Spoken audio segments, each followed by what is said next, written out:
would now like to introduce to you the teams that are standing on the field in front of you, starting with our visiting North Senior Squad. We'll begin with number 4, Nick Lyles of Chesapeake Team. Number 5, Chauncey Williams, Meadow Creek.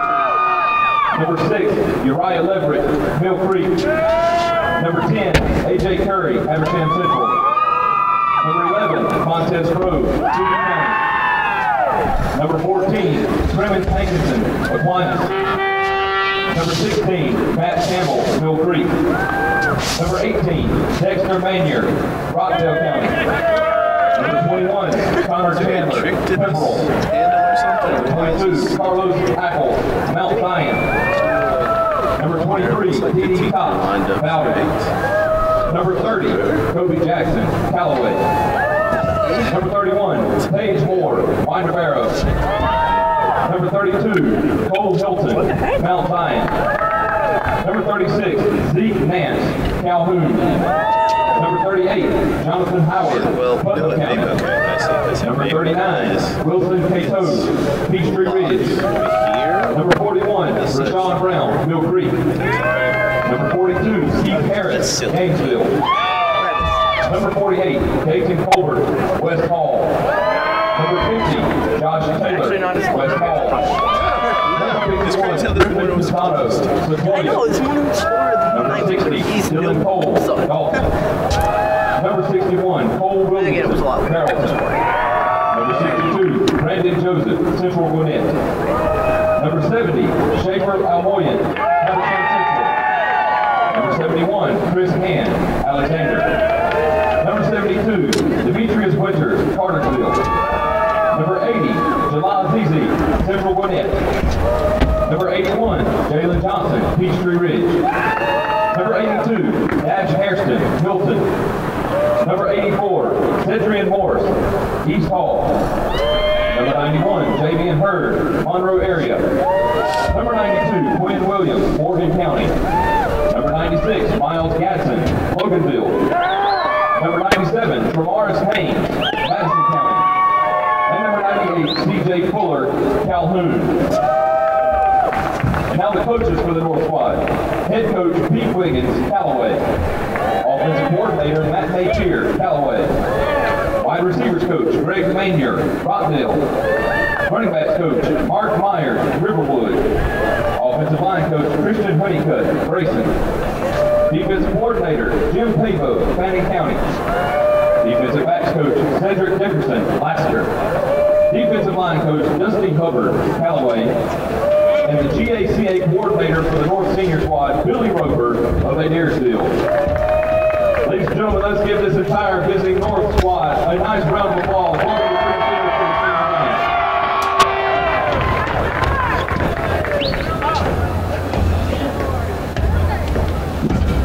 And now for the home South Squad. Starting with number 7, Keyshawn Morgan of Toombs County. Number 8, Toby Lewis of Americus Sumter. Number 9, Jaquavion Watkins, Perry. Number 12, Caleb Pruitt, Heritage Conyers. Number 13, Jace Orndorff, Number 15, Caleb Dowden, Statesboro. Number 17, Anthony Beck, South Effingham. Number 24, Elijah McKee,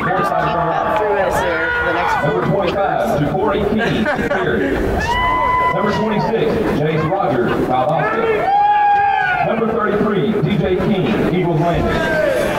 Number 34, Trey Slayton, Mary Persons. Number 35, Caleb Dalton, two kids. One that played in the first game and one that played in this game. You would be stuck here for 8 hours unless you wanted to pay again. Number 43, Jacquez Jackson, Peach County. Number 44, Trey Leslie, Texas. Number 45, Jatorian Hansford, Mary Persons. Number 46, Jacoby McLean, Valdosta. Number 47, Cameron Tate, Northside, Long Island. Number 49, John Adams, Thompson. Number 52, George Ball, Jackson. Number 53, John Connor Will, Harris County. Number 56, Marcus Small, Patnam County. Number 56, Jaquavius Betha, Jones County. Number 63, Griffin McDowell, Lee County. Number 64, Dan Craig, North Paulding. Number 65, Harrison Sheeler, Davis. Number 73, Billy Parker, Wayne County. Number 74, Jess Jackson, Tift County. Number 75, Jerquavian Mahone, Manchester.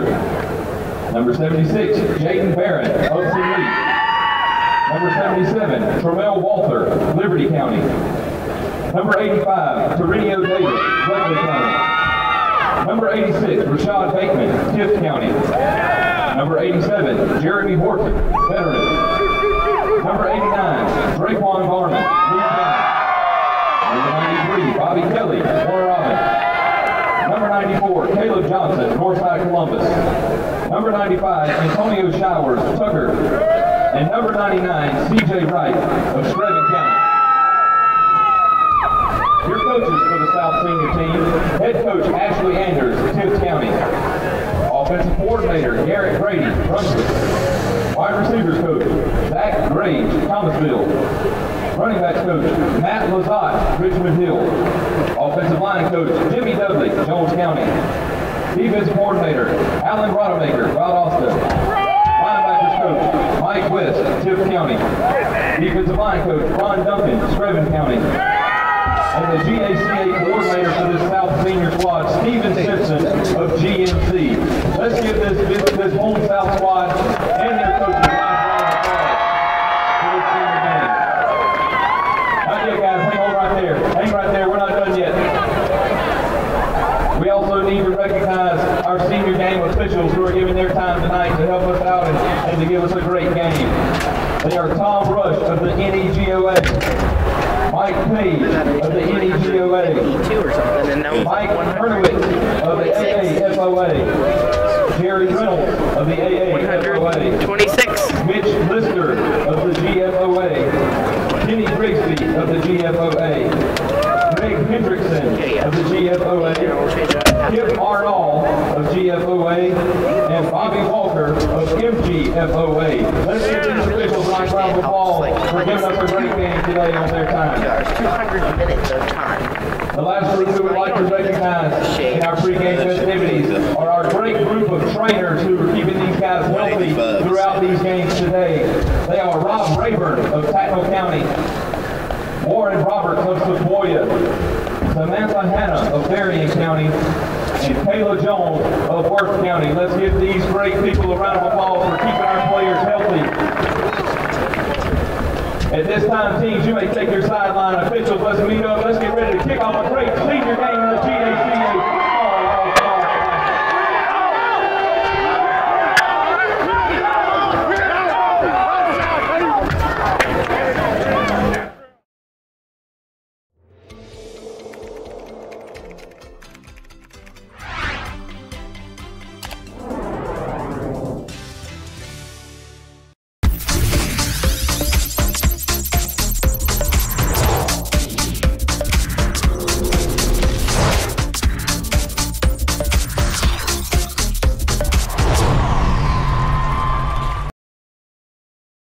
Welcome to the GACA North-South All-Star Football Classic. This is our third and final game of the day. It's a seniors game, live from here at Freedom Field in Warner Robins, Georgia.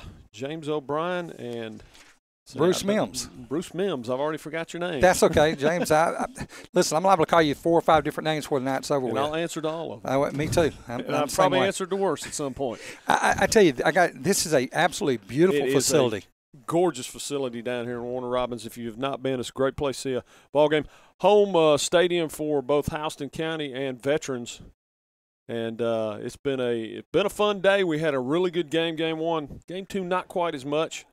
So hopefully we'll round it out with a competitive one. But I guess this is the rubber match because the North took the sophomore game and the South took the junior game, and we'll see who comes away with a win here. Yeah, I tell you what, both teams have got a lot of great talent out there on the field.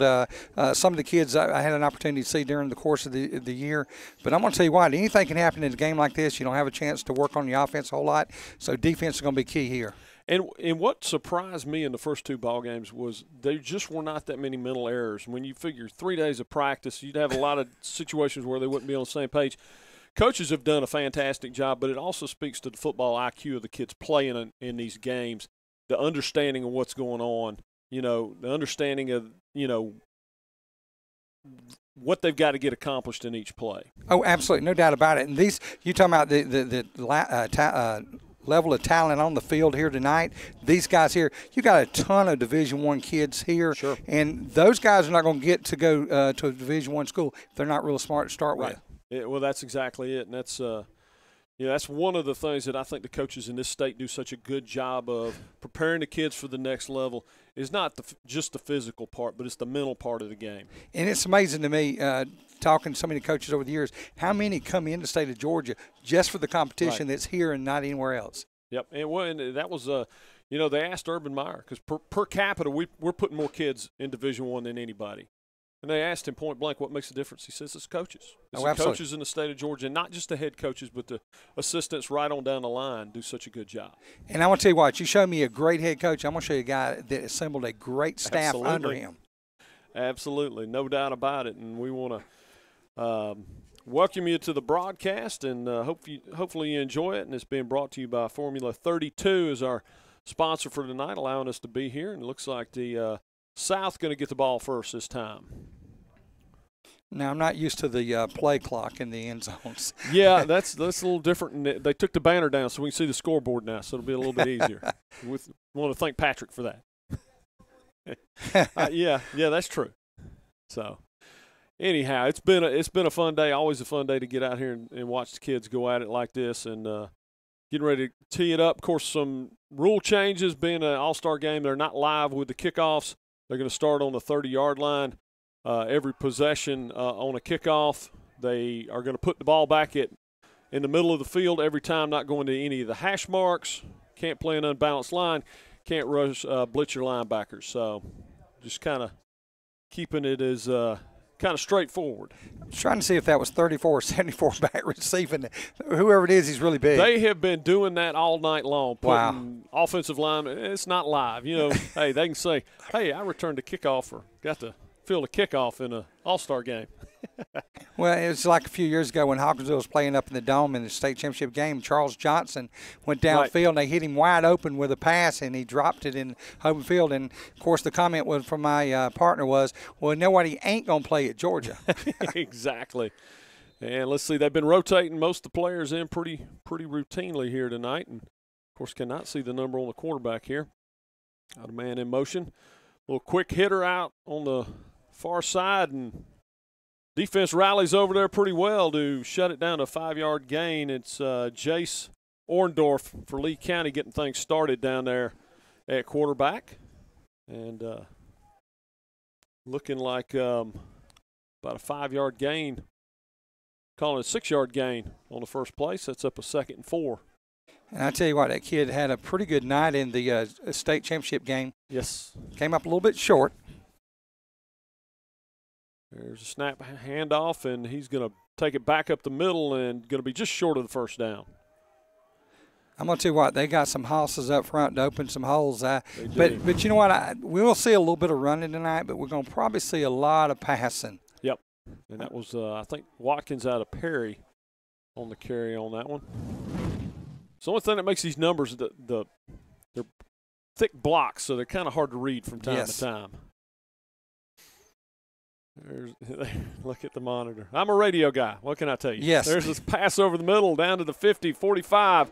Got a block, and he's going to step out of bounds about the 37-yard line.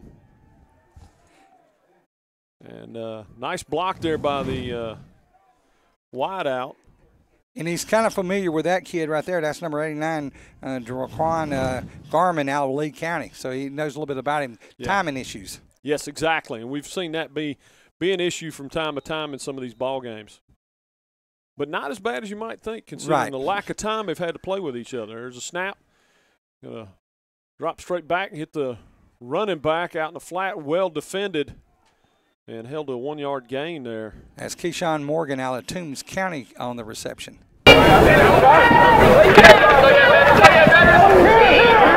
With that program last couple of years.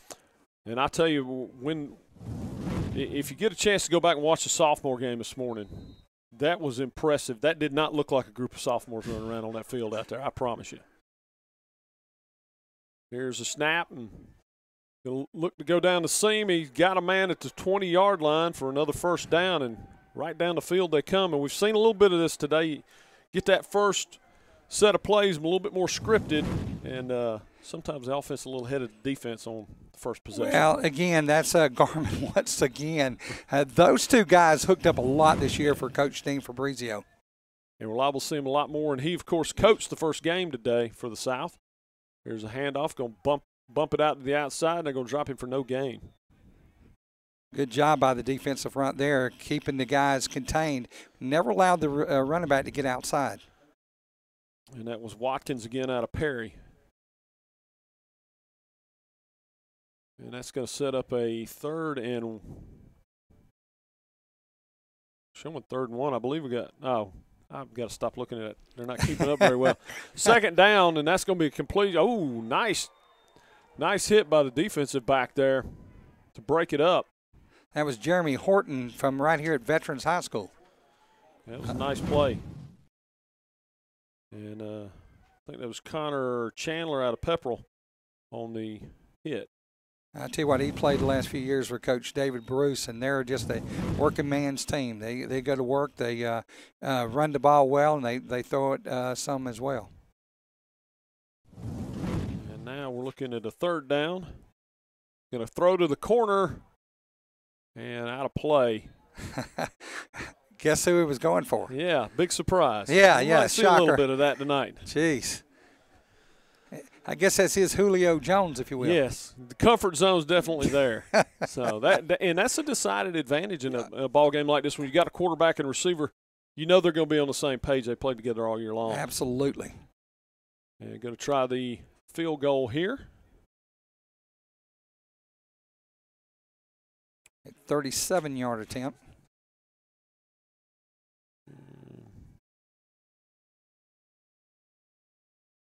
Hankerson. And they say it's good. Say it's good. Apparently we're not running the scoreboard. There it goes. There it goes finally. A little delayed reaction, if you will. So I'll have to rely on Patrick in there to get the information to us. And about the GACA All-Star game, one of the oldest All-Star games in the United States, first played in 1938. The North won that one 25-6. This year starts a series featuring multiple games. Games held in Atlanta until '66, then rotating previous locations: Savannah, Macon, DeKalb, Athens, Valdosta, Columbus. Of course, this year here in Warner Robins at beautiful Freedom Field. I tell you what, high school facilities have gotten better and better over the last few years. You're not kidding. There's a kickoff and be fielded at the 7-yard line, but will come out to the 30. Now we'll get our first look at the North offense. All right, see what they can do. And, we're looking at the roster a while ago, and I asked you, how did the North Paulding kid get on the South team? Right. Well, we had Kennesaw Mountain on the South team earlier, so and Troup County in the North. So, wow. But it's just a matter of regions 1 through 4 are your South, 5 through 8 are the North. Gotcha. And so we didn't lose our maps. That's just the way to do it. Nice run right up the middle to get things started for the North squad. And looks like Chauncey Williams out of Meadow Creek on the carry, and that's going to make it a 2nd and 5 for the North squad. Snap going to go back to him. They're going to bounce him backwards this time. He's going to lose. Might have lost 5 yards on that one. Defensive line for the South getting great penetration that time. Yeah, Slayton out of Mary Persons, though, Trey Slayton, he was one of the guys up there in the front that got in there deep. And I tell you what, Mary Persons, what a team that they've got and the job that they did this year. And they've got some good ones up on that front. That they do. That's going to make it a 3rd and 10 now. From a 30-yard line, going to throw out a little swing pass and way over the running back's head and incomplete. And looks like the North will be 3 and out here. Can't imagine they're going to do anything other than punt it in this situation. I'm going to tell you what, this is probably one of the biggest defensive fronts I've seen all year. You know, funny thing happened many years ago, and then the first time I seen it up close was in Fitzgerald, where you started seeing no one over the number of maybe 18 on defense. Right. Yeah. Put all the skill guys out there. There's a punt, and that's a nice one. Going to fade back to take it about the 19-yard line, looks like. They may mark him at the 20. Now they're going to move him back to the 19. Now I think that's probably correct, and that's where the South will start with the ball here with 7:55 to go in the first period. I'm going to tell you, folks, if you've never been up the Freedom Field, you need to come up here. Even if it's just during the day, ride by and look at the facility. You can stop over by Crystal and get you some burgers and go here and look at the field. There you go. It is it's a beaut. And, of course, got the turf surface that is really the best way to go these days with the technology. There's a handoff. He's going to cut it back up the middle. Nice little gain for looks like about 8 yards there. Running back. Number 8, Kobe Lewis, America's Sumter. Nice little gain. Makes a second and looks like about 2.5.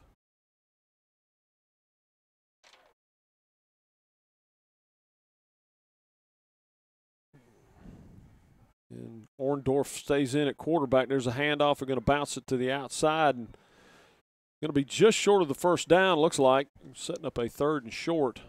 That was Lewis on the carry again. Just brought it from the right to the left side and got in between the guard and the tackle and pushed through there and going to bring it up to that 3rd and short you're talking about. I'm going to tell you what, these two guys kind of filling themselves out a little bit, but I'm going to tell you right now, I got to give the edge offensively to the red team. Yeah, right now the South, that offensive line doing a good job, and there's run right up the center between tackle and guard, but there's a turnover, and that's been a major story today. And the North saying they've got it. The men in stripes, whose only opinion counts, says no. It stayed with the South. And that would be a first down if they kept it. North's trying to say they've got it, but the South was given credit for the recovery, and the official on the far side was right there. Yes. Not going to win that argument. No. So that'll give them a first down on their own 40-yard line. Up 3-0 here early. You know, I've been able to avoid looking at the TV so far, the monitor. I don't know how. That's the reason I'm standing. I don't want to stand and look at it. Orndorff to take the snap. Wasn't the greatest one, but he handled it. And he's rolling now to his left. He's going to throw, and then that one's going to be incomplete, just kind of getting rid of it instead of taking a sack. Now, isn't he the kid that came out of the North and moved down here and is headed back up north for college? You know, I'm not sure. I think you're correct on that. That sounds correct. The hair looks like he moved from California. He's got the flowing locks going on out there. There's a lot of that going on these days. There is. A lot of it when we were growing up, too. Yes. It's kind of come back around. Yeah, it has. It has. Not for me, though. No. Orndorff takes the snap, looking to go downfield. Good pressure by the center of that defensive line. They're going to roll him out, and he's going to try and complete one on the sideline. And there's a lot of hoo and hollering back and forth across the field. I'm trying to. Did he cross the line?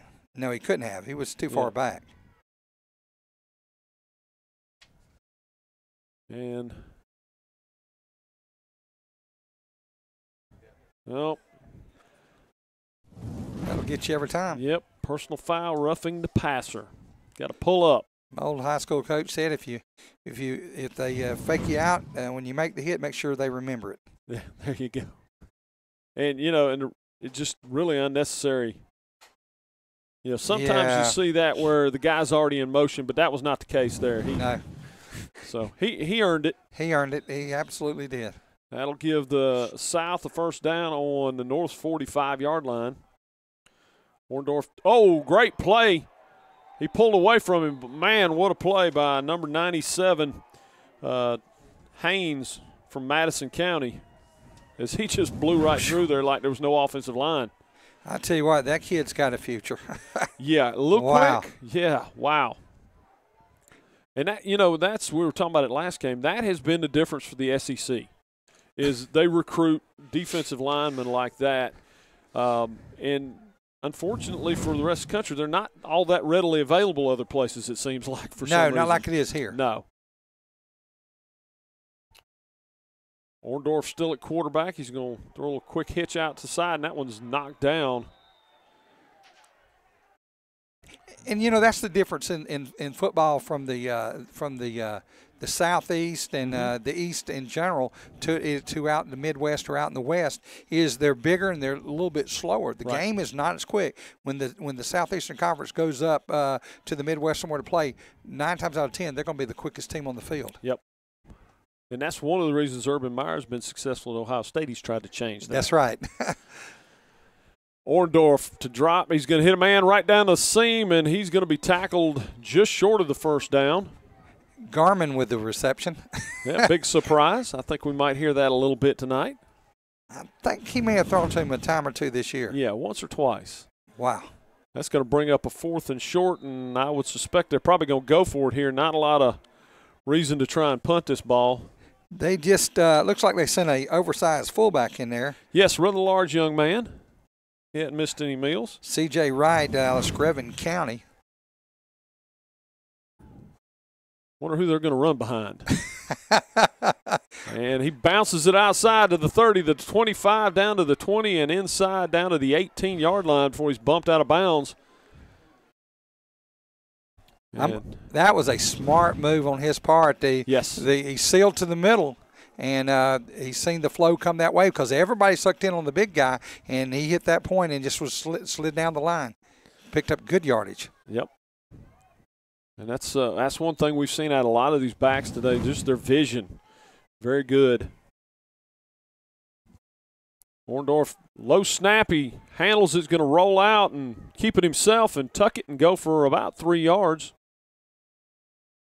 Boy, he almost got tattooed at the end. Big 97 again, Haynes out of Madison County. He did the right thing getting down. He sure did. That's not somebody I want laying the wood to me, I can promise you. Yeah, he's a little bit larger than he is. Yes, just a little bit.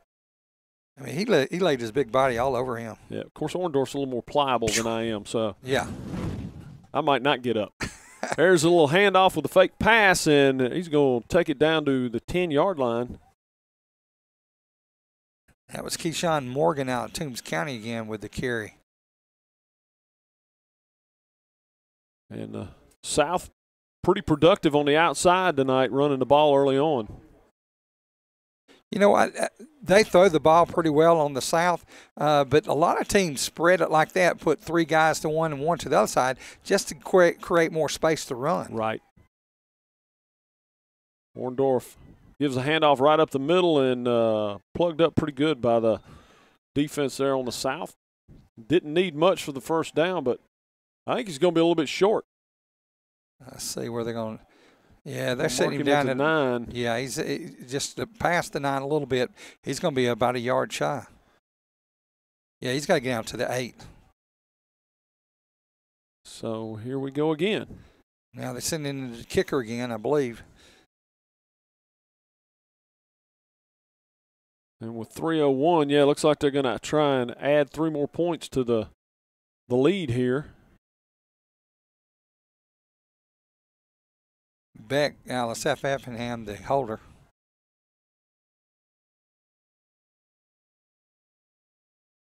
And almost no wind right now. Kick is up and good. And luckily for everybody, we don't have the wind we had this morning because it was blowing out there. It was very blistering, no doubt about it. Yep. And we want to thank Formula 32 for being a sponsor. As they are the only protein shake in the world specifically formulated for high school football players with 32 grams of protein from New Zealand-raised grass-fed cows, 19 vitamins, and only 6 grams of sugar, all for $1 a shake. Contact Derek Huggins at Derek@Formula32.com to get started today. Let Formula 32 help you take your program to the next level. 2:37 to go here in the first quarter. 6-0 South with the lead. Good news if you're the North, you're one big play away from taking a lead here. That's right. Kickoff going to go to about the 10-yard line. Nick Lyles of Chastity. Yes, and they will start out at the 30 as, of course, kicks are not live tonight. And you know what? That's where most of the danger comes on any given high school football field, right, or college or pro. It's the kickoffs, it's the punts, it's the special teams where you're running wide open. It's where you're going to get hurt the most. And the reality is the day may come when we may not have live kickoffs in football again. And I think we're getting closer. I think we are. There's a snap. Going to roll to his left, and it's going to be slammed down back at the 16-yard line. Great penetration there by, if I can get him to turn sideways, I'll tell you who it is. Is that 25, Ja'Cory King? Looks like number 28. 90. No, what is it? Look at the monitor over here. I'm going to have to cheat now. 83. 83. I wasn't even close on the Patrick number. beating on the glass over there. Okay, I don't see 83 on the roster. Well, yeah, I don't see an 83 either. Well, he made a good play. Mr. Anonymous. There's a handoff and sweep to the left-hand side. Nothing doing there. I'm going to tell you that the defensive front for the South is really doing a tremendous job stringing it out, not letting them get around the corner, and they just collapsed that line when they got him over there, and they're bringing 6-7 guys to the ball. And those in the middle of that line for the South is gigantic. Yes. If they don't find a way to get some short passes underneath and loosen up this defense, it could be a long night for them. It's kind of looking that way.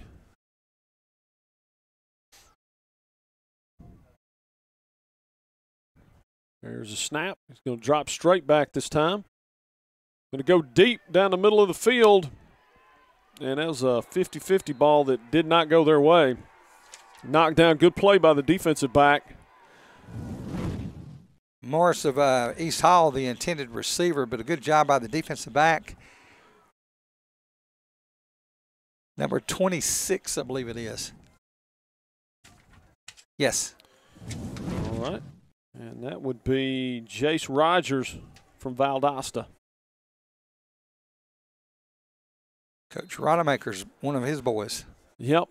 And they had a disappointing year this year. I guess just graduated a lot of guys off that championship team, and that's kind of the way it goes when you're a public high school. You know, and we've seen a lot of that last few years. I'm trying to remember which one of the schools in the north, one of the private schools that's in triple or 4A, graduated all 22. Joel Ingram at Washington County 2 years ago graduated 21 starters. Wow. When you do that, it takes you a while to get your feet back under you. That's it. And South will take back over on their own 40 after the punt.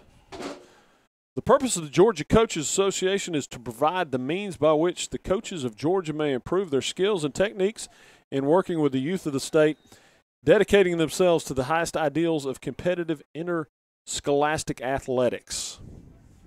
That's a mouthful. Yes. There's a drop back. It got a little pressure on him again. He's going to roll backwards and throw wisely incomplete. Yeah, that one was pretty much intended to be incomplete on that one. It went through the guy's hands. He had no intention of catching that one 10 yards behind the line. Yes, and with the blue jersey standing right behind him. That's one of the things that's been very impressive in these ball games is the open field tackling has been extremely good in both the first two ball games.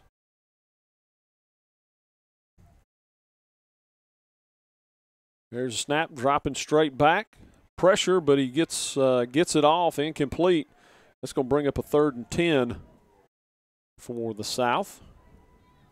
I'm going to tell you what, just about 30 minutes south of here, out of Montezuma, Georgia, came a kid that spent 4 years in Athens, Roquan Smith, and I tell you what, that kid, you're talking about a ball hunter. I mean, that guy goes to the ball.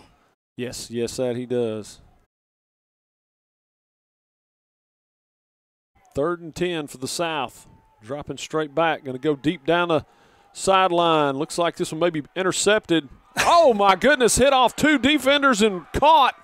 Now he's cutting back across the field. What a play by the receiver as you had 2 defensive backs with an opportunity, the defensive back and the safety with an opportunity to get the interception, and it is a wide receiver coming away with the ball. Rashad Bateman out of Tiff County. What a catch he made there. It looked like it was going to be intercepted, and the ball bounced off of the defensive back's hands, and he's just standing behind him and catches it, and he just circles right around him. Yep, wow. What a play. What concentration sets him up. Now at the, looks like 11-yard line with a first down. There's a handoff off to the right, and he's going to take it down to about the 5-yard line. That was Keyshawn Morgan again out He's of been a workhorse. Yes. I tell you what, they've done a pretty good job running the ball. And it looks like that they have. It's been pretty balanced for the South. And it looks like they're going to kind of keep these kids in a quarter at a time and maybe rotate them. We've seen a lot of the coaches go possession to possession. We're going to take a break. We'll be back with more of the GACA North-South All-Star Football Classic Senior game in just a moment.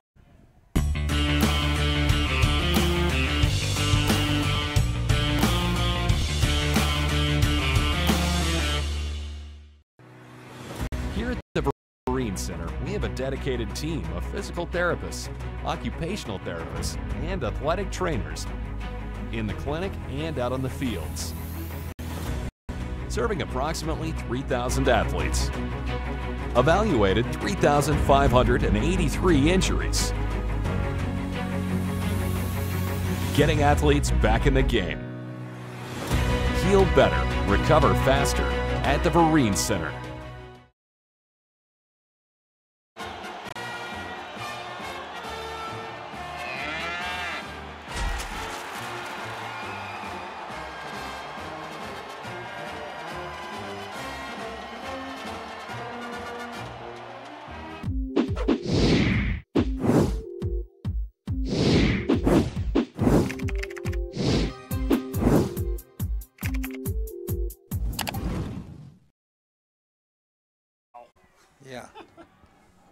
Yeah, that's the way it works. We are live back here at the GACA North-South All-Star Football Classic.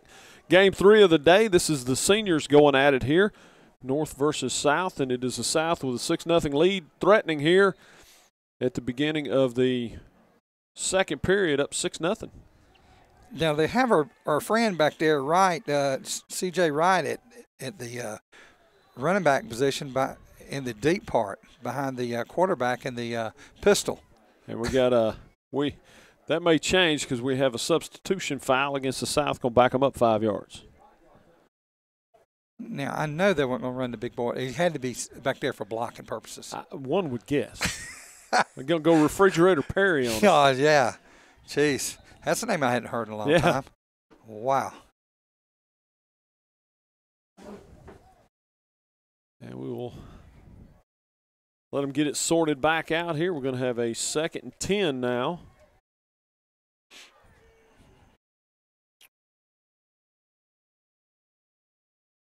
Orndorff quarterback going to – well, that one didn't go very far. That was Garmin down to the 7, it looks like. That's going to set up a 3rd down for the South, as they can get a first down right there at the 1-yard line, so they don't have to score a touchdown here. 3rd and 7. And they're putting 2 to either side this time instead of 3 to one side. We'll see what they do with Orndorff. Is going to roll him out to his left and fire into the end zone. Almost intercepted, but got by him. What a showing some strong hands there. Number 86. Rashad Bateman, Tiff County. Yep. Goodness. I mean, that was by all rights could have easily been intercepted. He just took it away. That looks like that pass that Matt Ryan's been throwing a lot this year.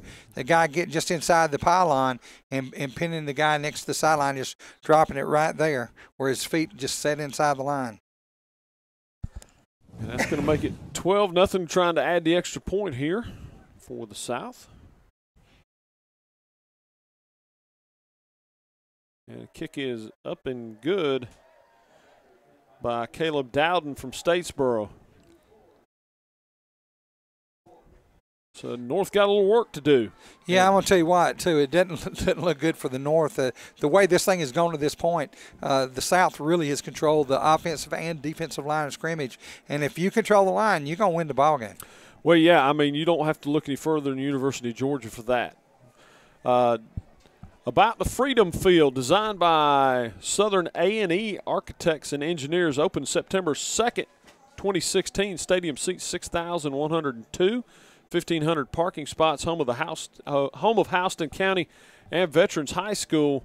Features a video board, no track, which is important, yes, and 2 press boxes, which we are appreciating very much right now. The no track just brings everybody in closer. And most of the places we go, in our stadium in Hawkinsville, right, Bobby Gentry Stadium, has the track. Track pushes you way back. Right, it really does. And it takes a little bit of that home field advantage away. Yes. And here's the kickoff by the South. And that one going to sail through the end zone.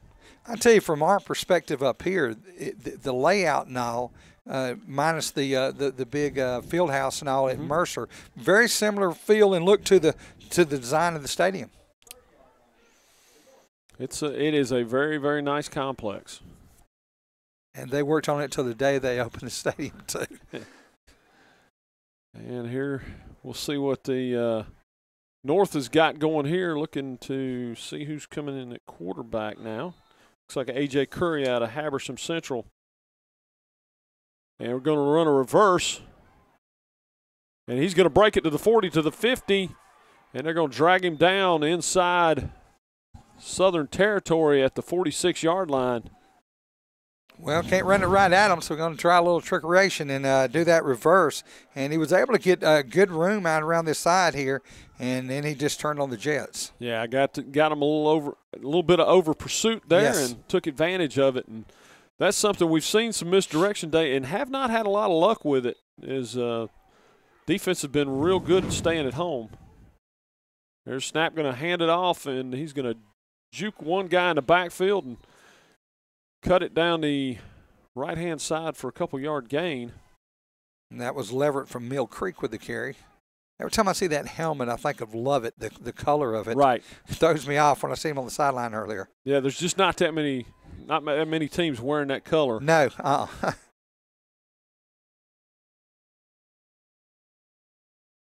Here's the snap, going to hand it off again. Good pursuit in the backfield by the defensive end, but he was able to get away from him and got about a yard out of it. It's going to bring up a third down and about 6 yards to go. They're going to have to get a little more than that. Yeah, they're going.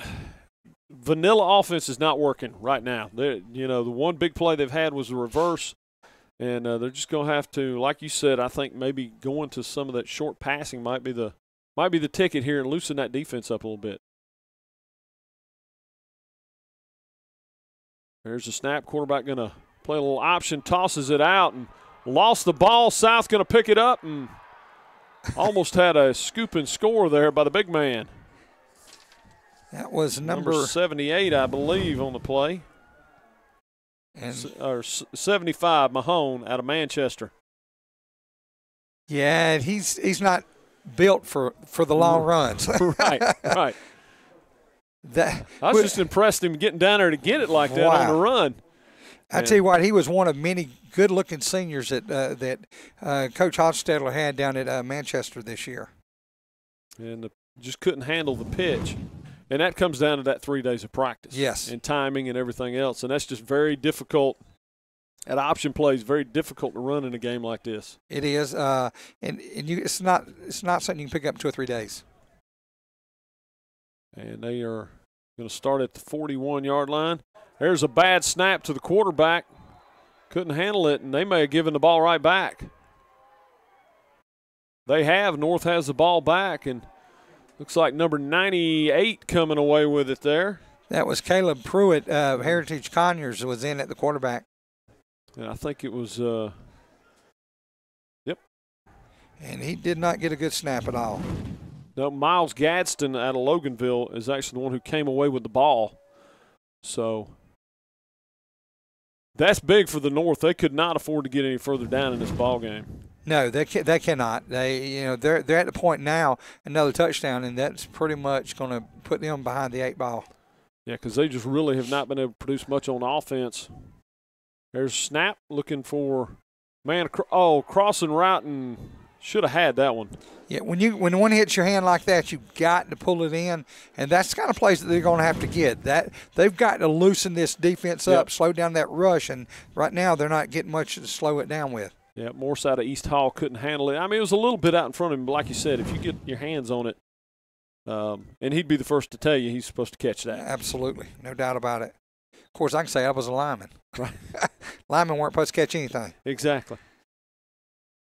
And Montez Crow is the quarterback in right now for the North. He'll take the snap, drops back, throws deep, almost intercepted, was intercepted. Tipped a couple times by number 33. He's down the sideline to the 30, to the 25, jumps a man to the 20, and knocked out of bounds around the 18. And they're going to get him for a late hit out of bounds. Face mask. He tried to rip his head off when he threw him down to the outside. And we have another flag. Yeah, that one probably someone got their feelings hurt and got another one on that one. So we'll see. I understand the emotions, but this is an all-star game. Right. I know you want to win all of them, but, guys, you really got to watch your emotion on a game like this. No doubt about it. I don't think anybody's guaranteed any big amount of money for winning the ball game here tonight.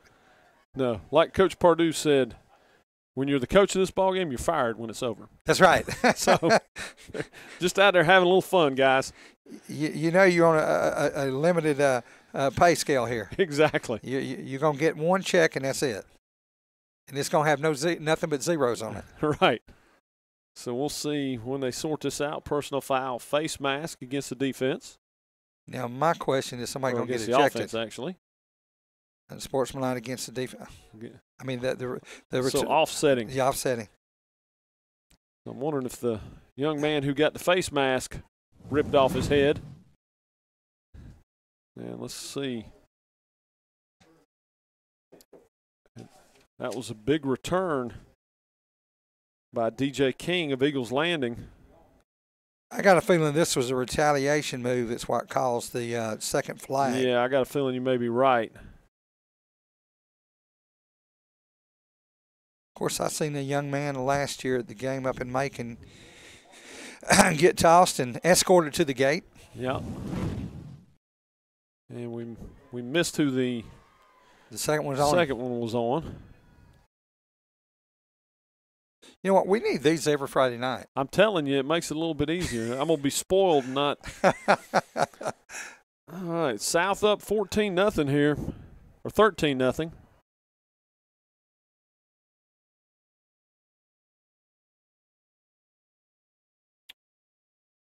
And looking to add to that lead here with great field position at the 18. There's the snap throwing towards the corner of the end zone and off the hands. And we're going to have, I think, I'm wondering if that one might not be offensive pass interference. I'm wondering if he pushed off on that. I'm going to tell you what, he's got a weapon out here on the outside. The big, tall kid, Toriano Davis from Bleckley County, that kid is a weapon. You throw it up to him, he can catch it. Well, he's about 275 feet tall. So. Yes, that's about right. Yep, skyscraper over there. Yeah. Yeah, I think a jump ball in his general vicinity might work pretty well. I can tell you one thing, that the team from Hawkinsville sent him enough over the last 4 years, they don't want to see him again. So they send him packages, yes, and presents to go away. Absolutely. Head on off to college as quickly as you can. You know, it seems like when you play a team regular, some of those guys seem like they've been around 5, 6, 7 years. That's it. And I do believe it was offensive pass interference. That is a big, big call right there. You know, one of the things that spoil these kids is they watch Saturday afternoons and Sundays where they push and shove all the way down the field and no flags thrown. Right. And that's not the way it's supposed to be played. There's a snap almost high. Did a good job of handling it. He's going to tuck it and run, and they're going to drop him for about a 2-yard loss there. Wow, the rhythm's off just a little bit here. Yeah. And that's Caleb Pruitt out of Heritage Conyers in at quarterback on that play. And they just collapsed the middle. It took too long. He had plenty of time back there, but a good job by the defensive backs not letting anybody get open.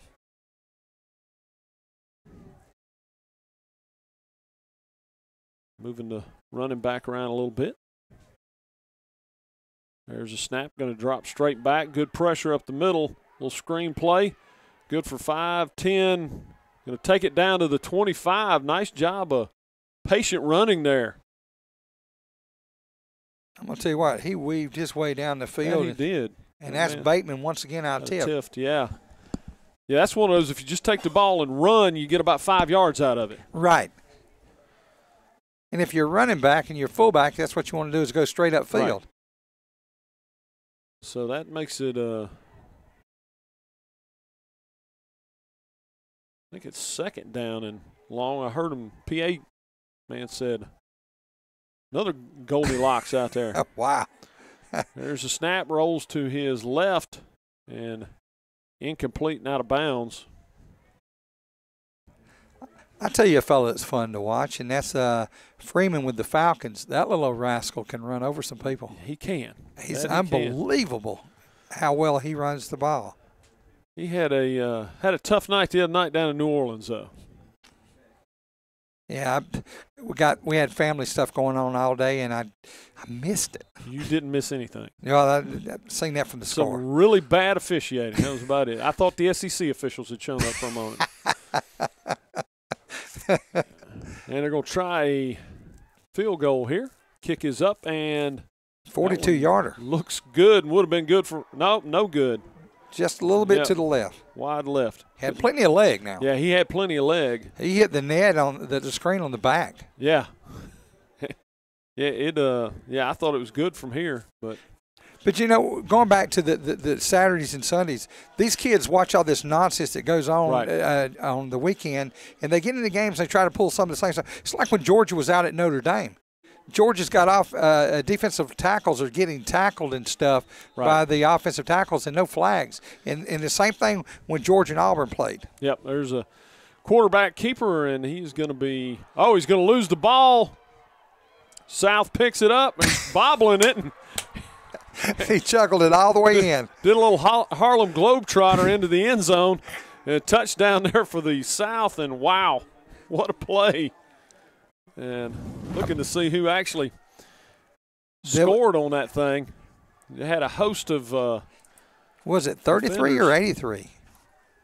Let's see here. Looks like maybe 93. 93. Bobby Kelly right here in Warner Robbins, hometown. Coach Mike Chastain's one of his guys. Just trying to do a little bit too much. Goodness gracious. Yeah, this thing's getting out of hand. 19-0, and looking to make it 20. So best thing that could happen for the South is they missed a field goal. Yes. There's kick, and that one is good. 20-0, the South leading this thing. And, folks, it really hasn't been that close. No, it really hasn't. The North has had a couple plays on offense. I think they've only been across 50 one time. The reverse was the one big play they had. Yep. Other than that, the South has controlled the line of scrimmage on both sides of the ball. Series history, 73rd game overall. South leads the series 35-33 and 4. Series started in 38. South snapped the North's 5-game winning streak last year. In 2016, the North 7, South 21 in Columbus, Georgia. And now I've heard the rumor it'll be back here again next year. Wow. Why not? Hey. It's middle of the state. It's easy to get to. The roads coming into Warner Robbins off 75 and all, plenty of places to eat, good parking. Great place to host it. Absolutely. And I'm sure you don't mind making a ride back down this way. No, it's not bad at all. 7-11 to go in the first half. There's a kickoff, going to sail. They'll be handled into the end zone, but they'll bring it out to the 30-yard line to get things going. And, man, they really need to come up with some points here before halftime. I mean, they do get the ball first in the second half, so even a field goal here before halftime with getting the ball back would be some momentum. Right, absolutely. But they've got to get something going. They need to run that clock, and they've got to get points out of it. And they got to get it on this series. Yeah, they do. Yeah, they absolutely do.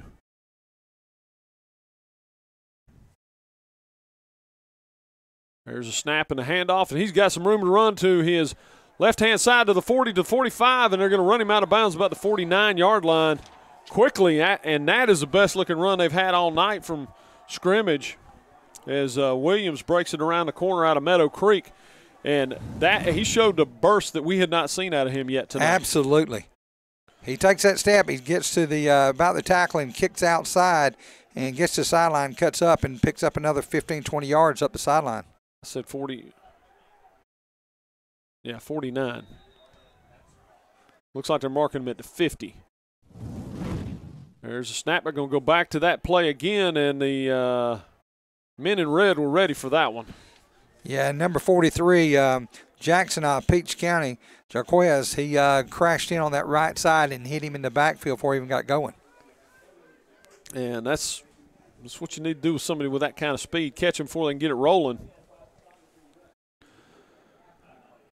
6:30 to go in the ball game. It is a 20-0 ball game, and North desperately needing something here. They lost a yard on the play. It's 2nd and 11.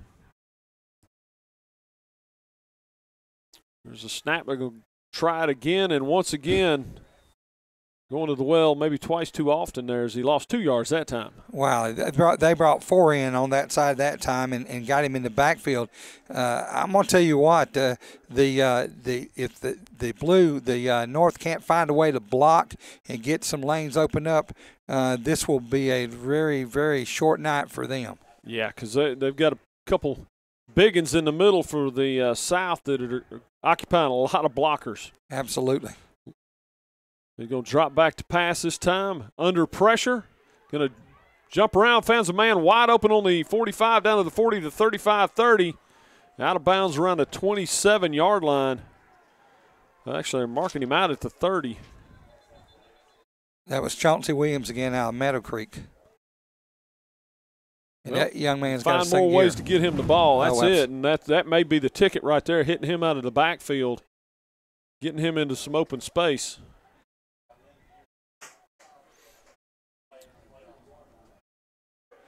I think they may have shorted him a yard or two there. Nah.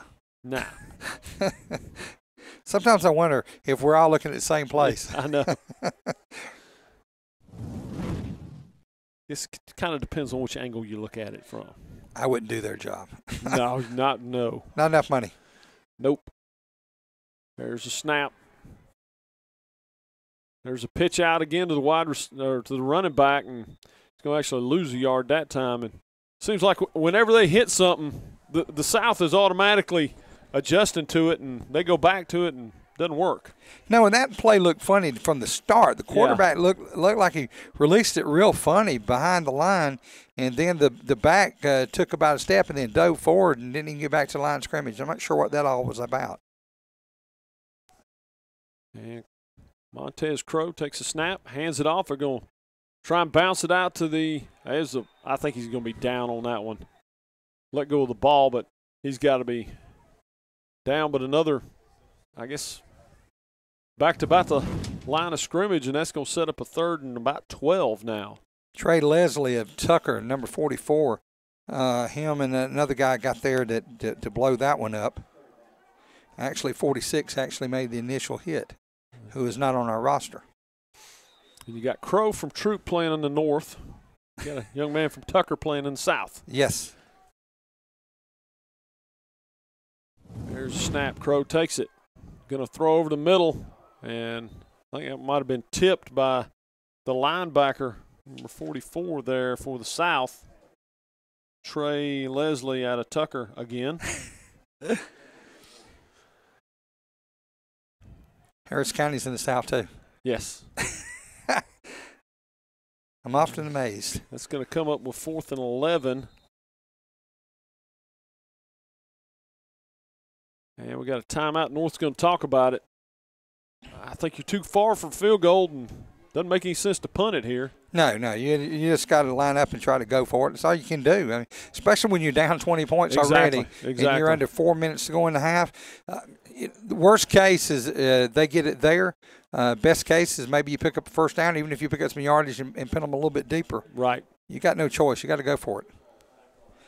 And it was all South in the second game as they rolled to a big victory over the North in the junior game.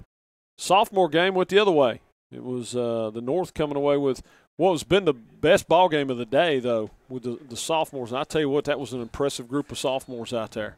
You know, it's amazing to me that getting the point scored today in an all-star game with no more time to work. I mean, it just back in the 80s, we started a series of old-timer games between Hawkinsville and Blakely County, and nobody scored more than 14 points in any of the 5 games. Right. So we'll see what the North has up their sleeve here as it's 4th and 11. 3:51 to go. Crow going to drop back. Going to sling it down, and it's going to be intercepted at the 10-yard line. Back to the 15, 20, going across the field to the 30, to the 35, to the 40, 45, 50, 40, 35, 30. And he may go all the way. He picked up a blocker, and he is into the end zone. And wow. 90-yard return, and I think he ran about 170. He went all the way from the right side as he caught it on this sideline, went all the way across, and then he got down to about the 30 and started coming across and crossed outside the hash mark over here. Again. That is covering some territory. Goodness gracious. And I'm not sure anybody laid a hand on him. No, I don't think they did. And I believe that was Jace Rogers out of Valdosta. Wow. Look how he's holding the ball. Yeah, now that'll get you in trouble. He's holding like a loaf of bread. Yeah, Coach will say something about that. Son, wow. great return, but. Yep. Coach, it was a touchdown. Yeah, it was. Could have been a fumble, son. 26-0, about to make it 27. And this thing's starting to get out of hand quickly. Yes. 3:25 to go. Now, do they have a running clock? No, they did not, and we need one. Holy goodness. Man. So that's you know, once it starts going wrong for you, it just snowballs on you. And the bad thing is with the kickoffs not being live, you don't even have the option of an onside kick. Right. And if you start mounting some kind of rally, you're stuck kicking off. So goodness. It really, you know, I guess this is the part where you focus back on the fact it's an all-star game, and let's go out and show what we can do.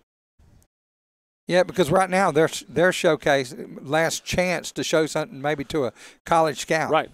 Last chance. Especially when you get the kids coming out of some of the smaller schools. Right. I think it's a big deal for them playing in this. Maybe they question the talent they played against. They get to come and play on a field where the talent level's not questioned. And if they can show out, that really can go a long way in the recruiting process. I believe it was January of 2004, if I'm not mistaken. We had 2 from Hawkinsville that went down and played in Columbus, and that one over there, which was always a big one. Mm-hmm. And both of the kids actually played in the game. One of them ended up going to Georgia, and the other one ended up at Middle Tennessee State. Yep, you never know. And you are watching the GACA North-South All-Star Football Classic, brought to you by Formula 32. And there's a pass to the outside and got a flag down. This quarterback's got a funny release. Kind of looks like he's throwing a baseball. Yeah, it is a little bit different. And that's A.J. Curry out of Habersham Central. It's kind of like watching a left-handed golfer. Yeah. But the kid's right-handed. Just never quite looks right. No, it something looks off. That pass he threw out here earlier looked off. It just the whole thing looked kind of weird. Yeah, penalty was against the defense. Now, I don't know about you, but when I went to school, kids weren't this big. Lord, no, I probably wouldn't have gotten on the field with them. Especially that group of sophomores. I said, 15-year-olds were that big when I was in high school? No, I don't think so. Lord knows I wouldn't. No, me neither. No. There's a snap. Going to run a little option. Tosses it out, and he's going to break it out for about 3 yards. You know, you go back to 1980 when the University of Georgia won the national championship. Their offensive line like 225, 230. Right. In 1985, I believe it was, I went over to Wilcox County. They were playing Lincoln County in about the second or third round of playoffs. And Lincoln unloaded. The first 6 kids off the bus weighed over 250 pounds. I'd never seen anything like that. Well, I remember it was sometime in the mid-'80s where they had a cover for Sports Illustrated. It was the Valdosta offensive line, and there were a bunch of 300-pounders. Yes. And pressure, and there goes the ball on the ground again. Did he get it back? I think the South may have it again. And turnovers playing a huge part in what is becoming a very lopsided ball game. Yes, sir. It was about that time you're talking about that Valdosta played R.E. Lee out of Alabama. And they had 2 offensive lines between the 2 of them. They averaged better than 315. That's crazy. I mean, in high school. And that was back when you just didn't have. No, kids didn't get that big. You didn't have 300-pounders on most colleges. No. So it has changed, and now you've got 300-pounders that run like fullbacks. Well, everybody wants to say it's the steroids and the chicken we eat. Right, there you go. There's the snap, dropping straight back. A little pressure on him, and they're going to bring him down. Big play there for the North. They need to stop him here for nothing else, just pride. And it looked like that was Tremarius Haynes out of Madison County bringing him down. I tell you, a big thing, Coach, has to deal with the heat. It's not any hotter than it was when we were growing up. It's just we didn't live under air conditioners back in those days. Yep. Well, we played outside all the time. All the time. Well, there was 11 kids in my family. When it got sun up, Mom said, y'all got to hit the yard. Everybody out. Yep. There's a snap, drops back. Good pressure again. That gets the ball off to the back out of the backfield, and he's going to get about, looks like 10 yards on the play. And a good spin at the end to pick up an extra 3 or 4 maybe. Yeah, that's going to put them with a manageable third down. Looks like he got about 10. It's going to make it 3rd and 4.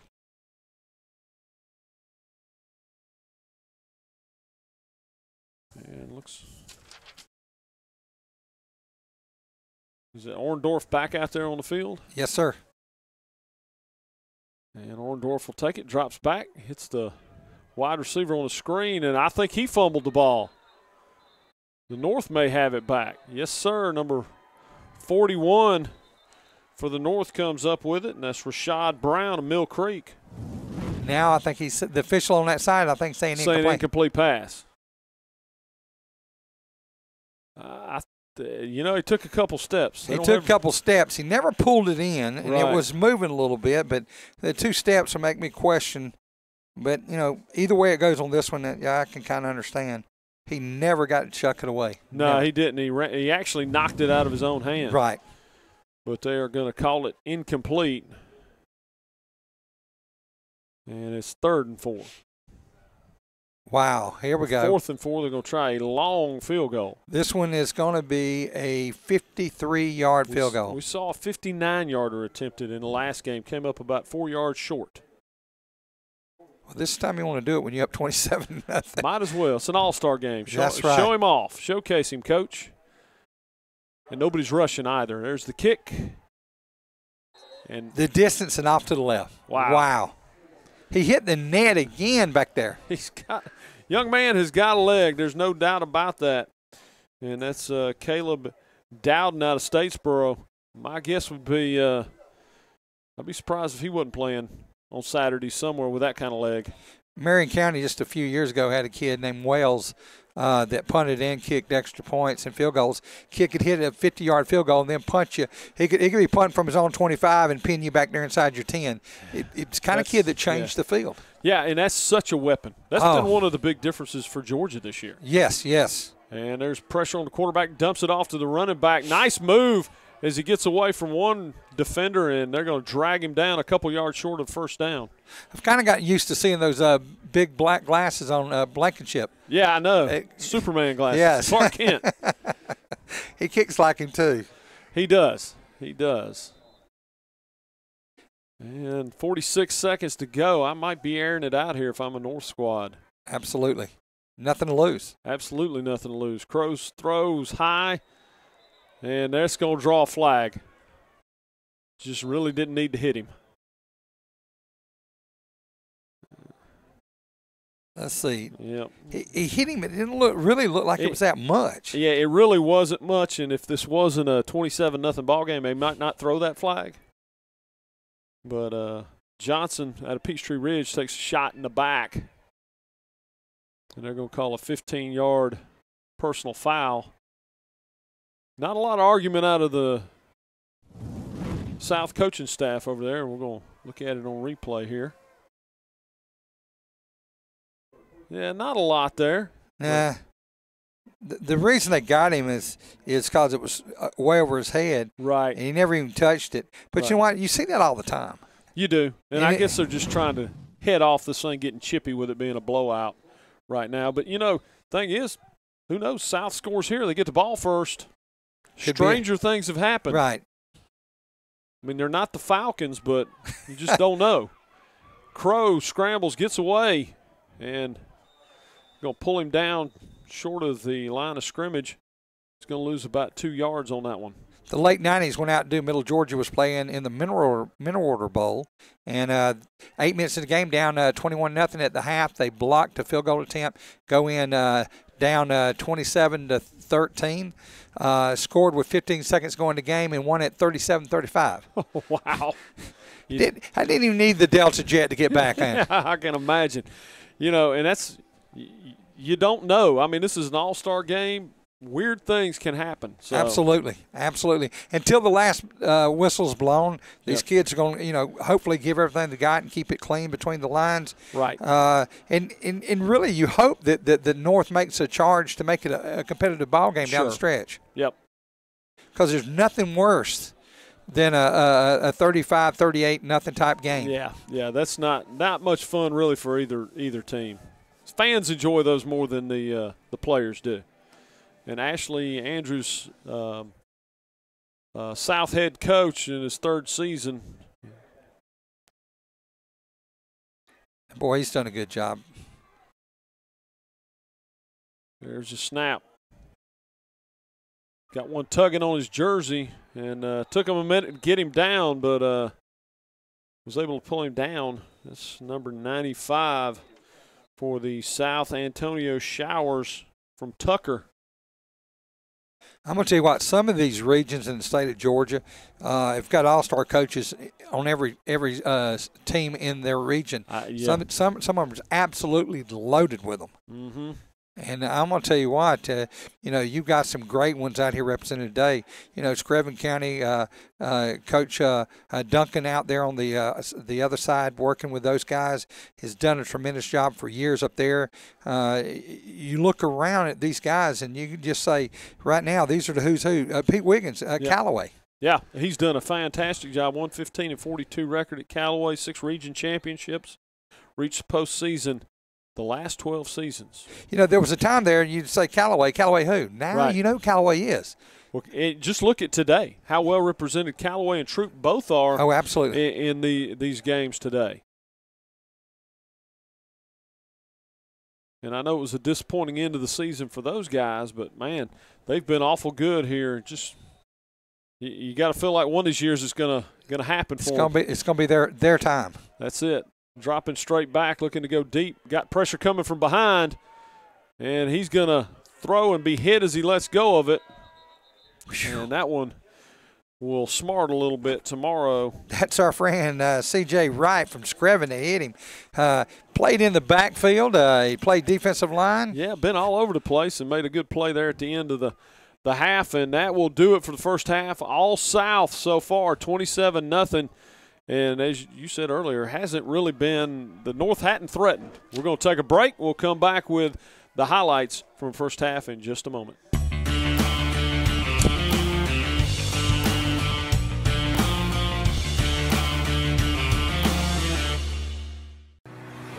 Here at the Vereen Center, we have a dedicated team of physical therapists, occupational therapists, and athletic trainers in the clinic and out on the fields, serving approximately 3,000 athletes, evaluated 3,583 injuries, getting athletes back in the game. Heal better, recover faster at the Vereen Center.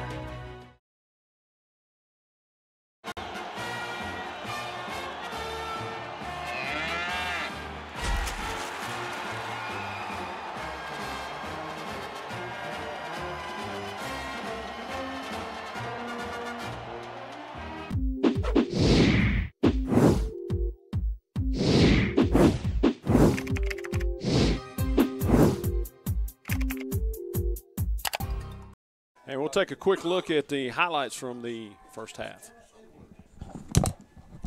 Okay. Give us a break, and then he'll come to us with, what, about four or 5 minutes, Patrick? He's going to interview you. Okay, I'm going to slide over. You're going to have your seat, sit there, and do what you're going to do. You will give us a thumbs up when it's that time.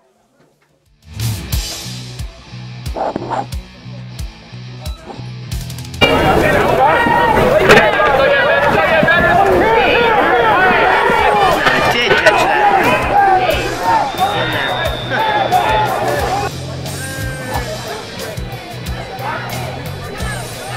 What?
call Whitewater?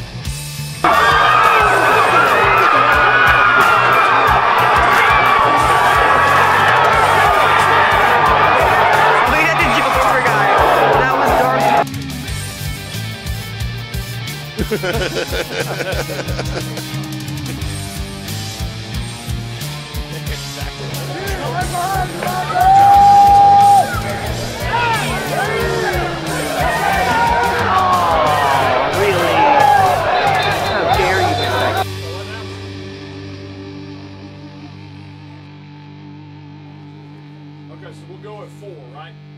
All right.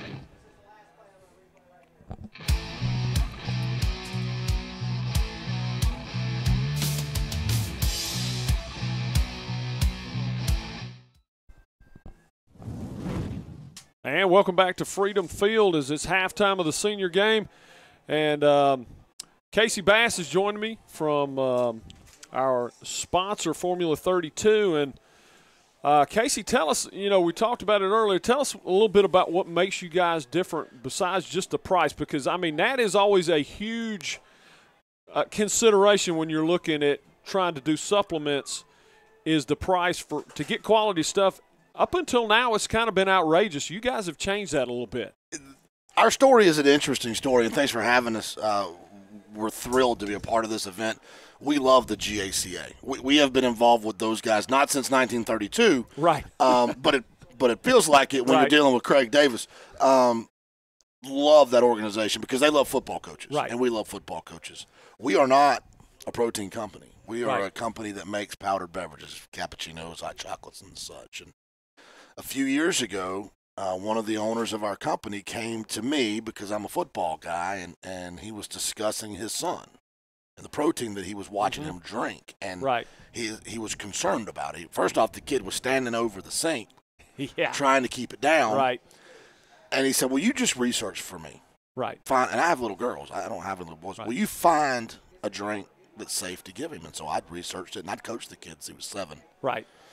The kid's a starting quarterback now at Bremen High School, by the way. And I came back to him and said, I don't feel good giving you a recommendation. Right. Just what I'm reading and what I'm seeing. And he said, well, we make powdered drinks. Here's a budget. Let's go make him a drink because he's going to drink it. So I can't keep him from drinking it. And so I hired some really high-powered scientists out of Virginia Dairy Company and got to work on it. And the one thing that we found was the biggest issue with protein powders is heavy metals. Gotcha. Arsenic, lead, cadmium. Which your body can't get rid of. Right. And you drink some – if a teenage kid drinks 2 of – just pick the highest brand in a day, they get more than their daily allowance of arsenic. Yeah. So in our research, what we found was that was coming from the cows and what they were eating. Gotcha. And so we went to New Zealand to get our protein. There's all cows in New Zealand, they eat grass. That's what they do. They put them in a pasture and they eat grass, and in the wintertime they eat hay.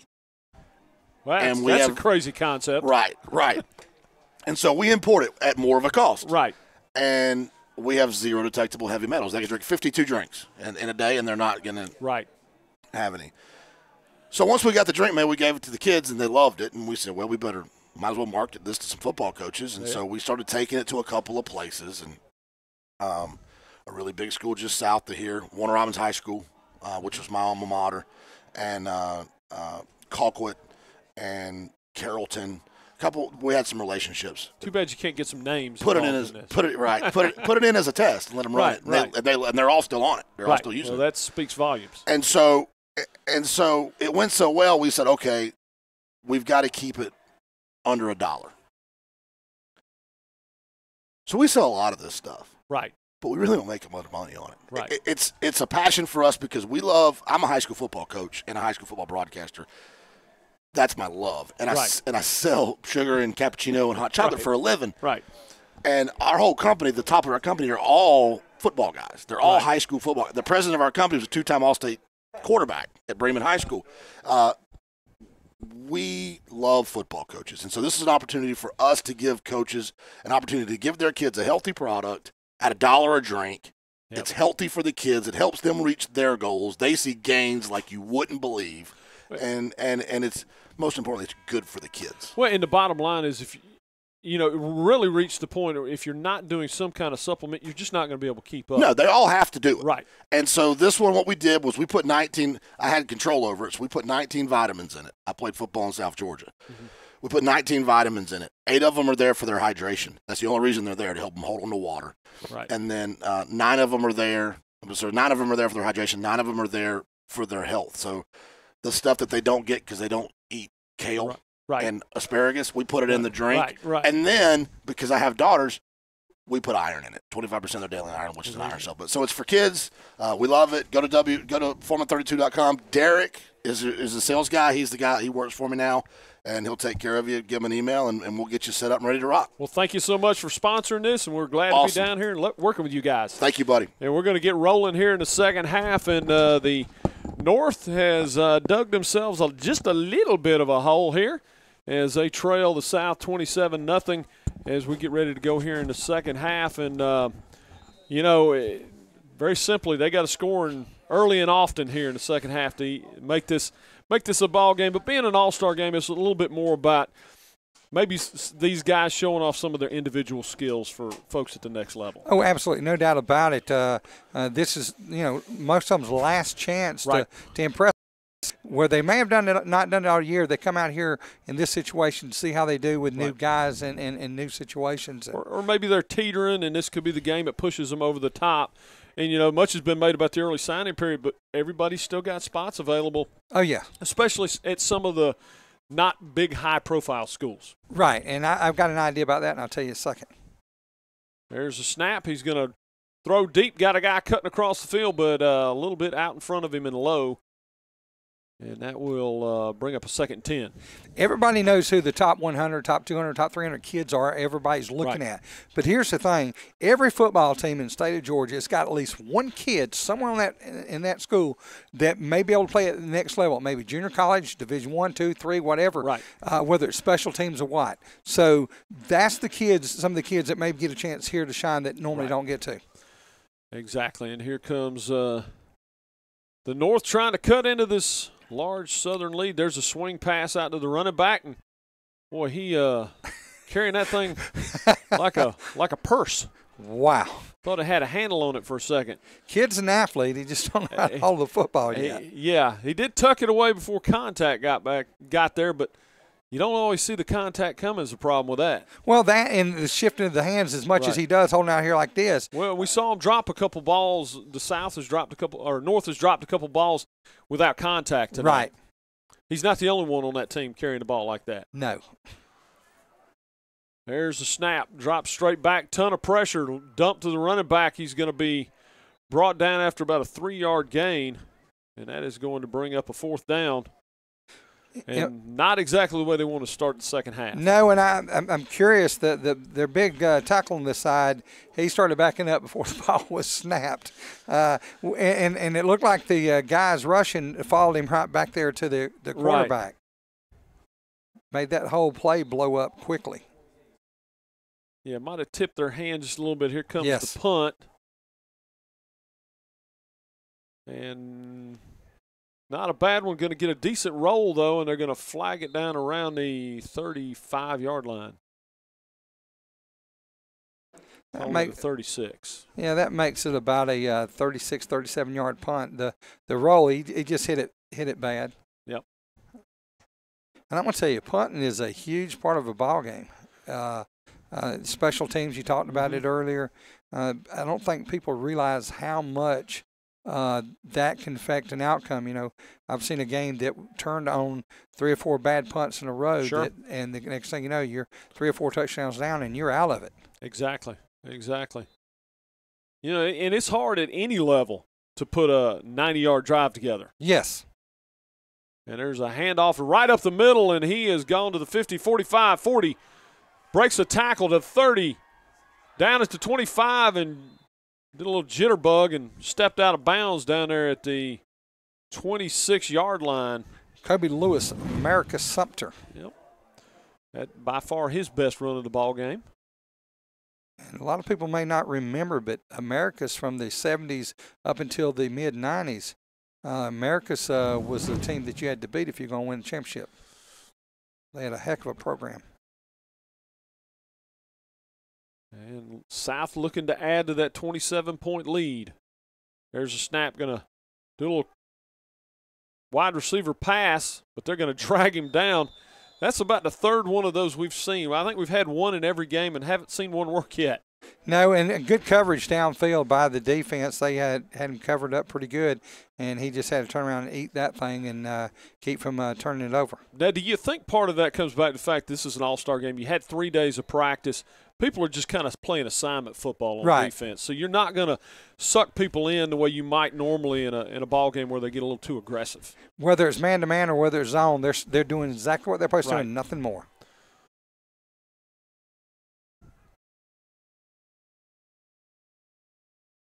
$9:28 to go in the ball game, or in the third quarter. Put the big man in motion, and got to delay a game. It was getting pretty late on the clock over there, out there. The end on the far side was beginning to rock a little bit. When I heard the whistle, I thought maybe they'd got him for he knew he had to come up with snap quick. I think his legs were falling asleep.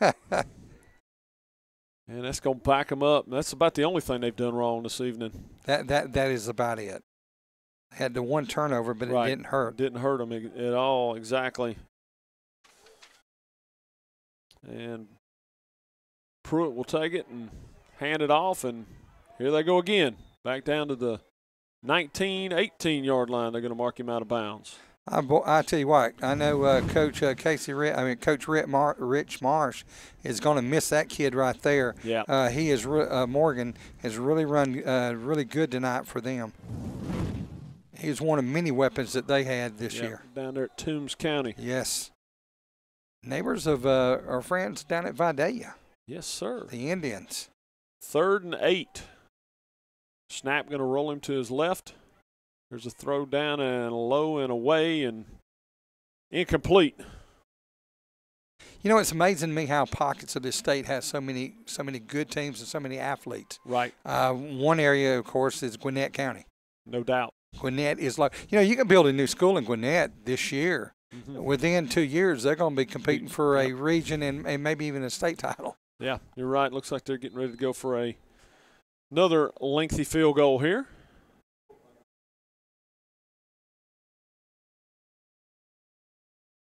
This one not quite as far as the last one. This one will be a 40-yarder.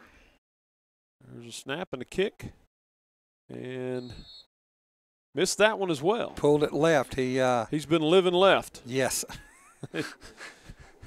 So. Sounded a little bit like some of the Florida State, and Miami games back in the day. Maybe Bobby Bowden will find him and give him a scholarship.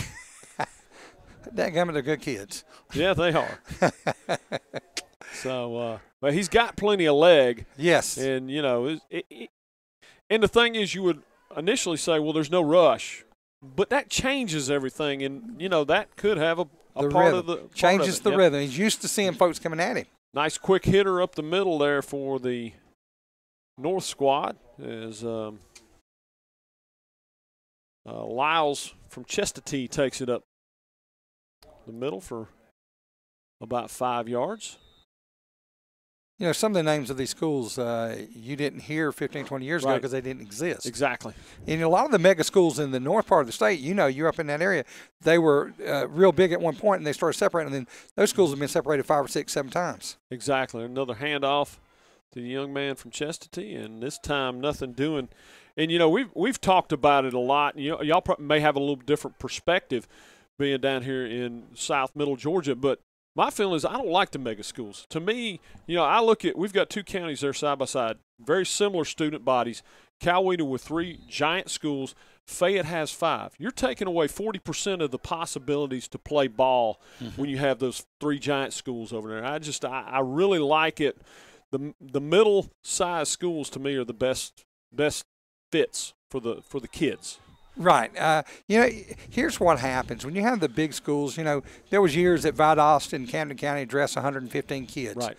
Well, here's the fact of the matter is you probably have a dozen kids could start anywhere that don't even go out for the team because there's too many kids. You can have 30 coaches. I know Camden had 30 coaches for several years there. You can't see all of them. Right. Some of them fall through the crack. Yep. Well, you can't get them all on the field. No. Even if you do see them all. No. Here's the punt by the North. And that one's going to come down and, unfortunately, a little bit like a wedge shot, going to die right there at the 35-yard line. You know, I'm a big fan. Of course, it's what I'm used to. I've been around Class A ball my entire life, my career. In Class A, your quarterback plays quarterback. He may play defensive end. He may play linebacker. Right. He may be a defensive lineman at times. Right. You know, we had one in 14. Hawkinsville won the state championship. The kid that played quarterback, Dakota Sloan, jersey got tore the first night wearing number 10 in the preseason game, changed to number 87, wore it the whole year, right on through a championship game. How many quarterbacks you know wearing number 87 these days? There you go. And South up 27-0. There's going to be a quarterback keeper and not going to gain much on that, about 2 yards. And, you know, I just think, you know, I know there are many reasons far beyond my understanding as to why they do some of those giant schools. I hate it for the kids a lot of times because you're taking a lot of opportunities away. Not just in football, but in every sport across the world. And I'll elaborate a little more on that. There's a handoff. Going to run wide around your left-hand side, and they're going to drag him down after about a 2-yard gain. And all of a sudden, a little defense showing up for the North. Baseball season before last, I got called to go up and do Jeff Davis's playing at Wesleyan. Well, I get there at 3 o'clock in the afternoon, get ready for the ball game, and about that time, Norcross, right across the street, is getting out of school, 3,000-plus kids. There's over 1,000 at Wesleyan. Well, there's not even 3,000 folks in Hawkinsville hardly. Right. I mean, it's crazy that many kids going to a school like that. You can't use all the kids. No, you can't. High snap does a good job of pulling it down. Ton of pressure, but he's going to outrun it. Gets rid of it, almost completes it at the 50-yard line. But that one of the better defensive stands we've seen from the North all night. Oh, absolutely. Got the South out of the rhythm a little bit, mixing the run and the passes. They rolled out a lot on those, but just couldn't get anything going. Good job by the North on the line, plus the defensive backs on 2 or 3 occasions really did a heck of a job downfield. Yeah, really no place to go with it. No. And they're going to get the ball back with 6:10 to go in the third period. Now, you won't see this formation in any regular game. No, you got about 7 guys back there trying to prevent the roll, and it's going to bounce off his helmet and go into the end zone. So what can you do? Oh, jeez. He's probably never returned to punt in his life. Now, at least we didn't see one of them 70s or 50 numbers back there. Right, this time. Exactly. Which we've seen on some of the kickoffs. You know, back when I was in high school, I played in 75, 76, 77.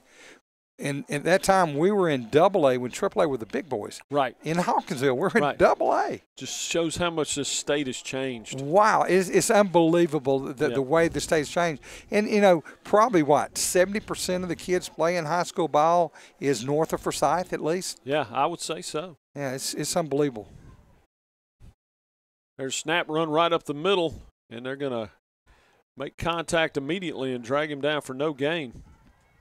You know, one of the big changes, too, is in the north part of the state, you know, you may have 10 schools within a 10-mile area. Right. In the south, you know, like we go to Columbus on a regular basis to play football. Right. You know, a 90-mile trip. Right. That's one of the big problems in the smaller rural areas of the South is the travel that you have to endure to play ball. Well, look at what Colquitt County had doing the playoffs. Right. 6 trips to Atlanta. Holy That's smokes. crazy. There's a snap, drop straight back, got pressure, steps away from it, going to toss it to the could not quite hold on. He had the tight end. Maynor out there out of Rockdale County and just couldn't find a handle on it.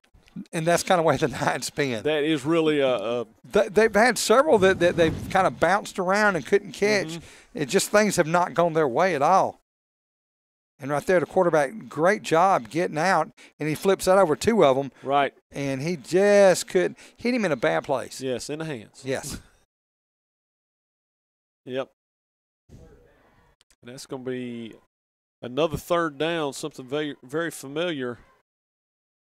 They just couldn't find a handle on that thing. Wow. Kind of reminded me trying to catch one. Yeah. Back about 40 years ago. There's a snap rolling away from the pressure, and just a bad throw there. Didn't really have his feet underneath him, and lucky it wasn't intercepted, really. It was probably closer to the defender than it was the running back on that one. And they're going to have to punt again. I'm going to tell you what, it's what a beautiful night. Got a little bit of breeze. It really turned into a nice night compared to the way it started today. Well, it started bad for us. We were told to go to the other side. And then we had to turn around and come back. You know, these steps, you know, I really thought they should have put an elevator in here. Yeah. They didn't think about us at all. No, they didn't. And there's a nice punt handled at the 35. It looks kind of like a Valdosta helmet there. Yes, I believe that might be a Valdosta helmet. Yeah, we were fortunate. We do a lot of games with Noonan over there, and when they redid Drake Stadium, they put the elevator in. Very nice. Very nice. Well, you know, I'm spoiled a little bit. You know, we've got air conditioning and heat. That helps a lot. Yep. Makes it a lot nicer. Yes. You know, I told them if we ever redo Bobby Gentry Stadium, we got to put an elevator in. There you go. Not asking for much, just an elevator. Just an elevator. I mean, it doesn't really matter if who we get there to pull the rope up. Right, right, exactly. Looks like a little procedure on the South, as they seem to have lost a little concentration here. They have. All of a sudden. Well, with the score like it is, and they're rotating more folks in and out, and you know, they're not pressing as much as they were earlier. There's snap, and we're going to nice little toss over the hash mark there. He's going to turn it outside, and brought him down at the 41, and that's going to be a couple yards short of the first down. The Davis kid from Blakely, he was out in front of the play, and he peeled back. He couldn't get the guy he wanted to block, but he peeled back and was able to get the next guy. Good job of trying to throw his body between the receiver and the You'll see him out here do it. Is that Lee County connection again? Yep. And he's going to peel back right here. That's Boom, a nice right there. Job. Yes, sirree. That's not giving up on the play. Right. There's a nice run right up the middle. Going to break a couple tackles. They're going to drag him down about the 49-yard line. And that's the kind of thing that coaches at the next level pay attention to. Mm-hmm. Because you have to block as a wide receiver at the next level. You've got to, and I'm going to tell you what, that is a huge problem that you see when you watch a lot of high school games. It's the fact that kids don't know how to block out there. Right.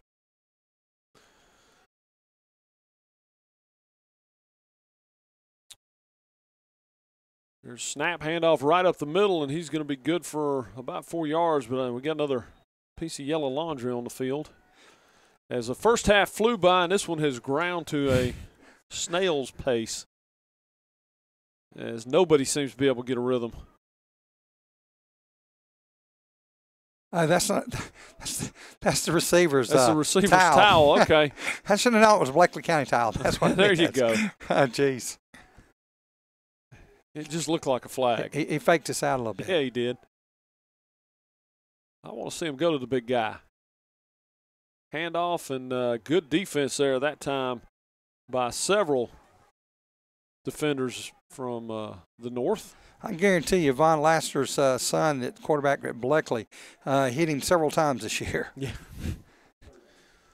And Wilson Cody from Peachtree Ridge kind of led the pack there. I tell you, I know these kids have got to be excited to be in this situation, even with the score like it is, the opportunity to get out and play like this. He's going to roll to his left and fire downfield, and that one's going to be intercepted. He just way overthrew his wide receiver as he little off-balance throw there and sailed on him. And two of the guys on opposite sides playing around, slapping on each other's helmets and stuff. There you go. Well, that's what you want to see in a game. Oh, like absolutely. You know, a few years ago, we had a team from Iowa in baseball that came down, and they started their season like 3 weeks late, and they came to Hogsville, and they scrimmaged on a Saturday morning. When they were laughing, cutting up on the field, and one guy said, you know, Mr. Rev, you missed this. I was out a while ago down here. And, you know, that kind of stuff, and they had a lot of fun. Yep, there's a handoff, little jitterbug step, and gets around one and then another, and got enough for a first down. And that's our friend that carries the ball a little bit loose there. Yes. What an athlete, Mr. Williams out of Meadow Creek. And, you know, the biggest problem we've had with now let's see if they come back to that same play. And we've seen that several times tonight where they'll hit a play that works, go right back to it, and the South makes the adjustment. And they tend to blow it up in the backfield. So just been able to get no rhythm at all on the offense for the North. No, they get one or two plays here and there, but they haven't been able to get anything and sustain it. Yep, there's a snap, a handoff. Here they come with it again. He's going to cut it back to the inside and then bounce it outside. Nice job of running to get 4 yards. I'll tell you what, good job staying with it. He shifted his body to the left and kept looking for that hole and was able to pick up 4 yards. And I'm going to tell you what, that little guy's a workhorse. Ain't no doubt about it. You know, he reminds me of one of those kids that Tryon had a few years ago that they ran the wing, and they had 3 guys in the backfield, and all of them had about 1,000 yards apiece. Right. And they just, little guys like that, just never stopped. And Crow looks over to get the sign. Going to shift the running back. Takes a snap, hands it back to him. He's going to cut it back up the middle this time. Nice run. I tell you what, when he hits that second gear, it's a little bit different. He's down about the 46-yard line. And it's funny how he went down and gives us that first down. Again, influence from Saturdays and Sundays. There you go. In a regular game, they probably would have flagged him. They very well may have. And that's when, if you're on defense, you just turn around and point the scoreboard. Yep, that's right. We'll give you that first. Yeah. Crow hands off again. They're going to keep running him. He's good for about 5 more. And right now, he's probably going to run it 7 or 8 more times for me. At this rate, in this series, if we keep it. Most consistent thing you've had all night. Oh, absolutely. And you know what? Forget the scoreboard. Exactly. Run what you got. If it's working, use it. Yep. Try to get yourself down there in a situation so you can get on the scoreboard. Any way it takes.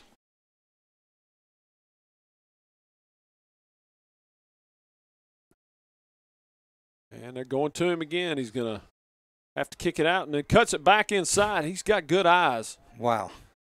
He took about a 3 or 4 yard loss and turned into a 2-yard gain. Yeah, that was impressive.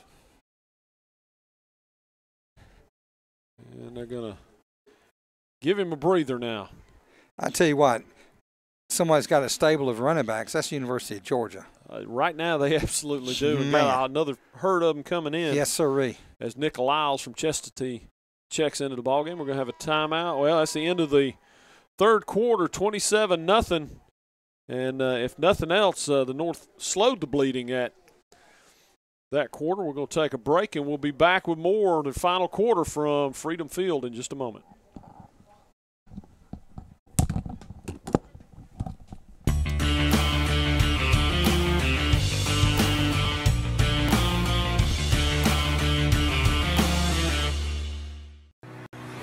Here at the Vereen Center, we have a dedicated team of physical therapists, occupational therapists, and athletic trainers in the clinic and out on the fields,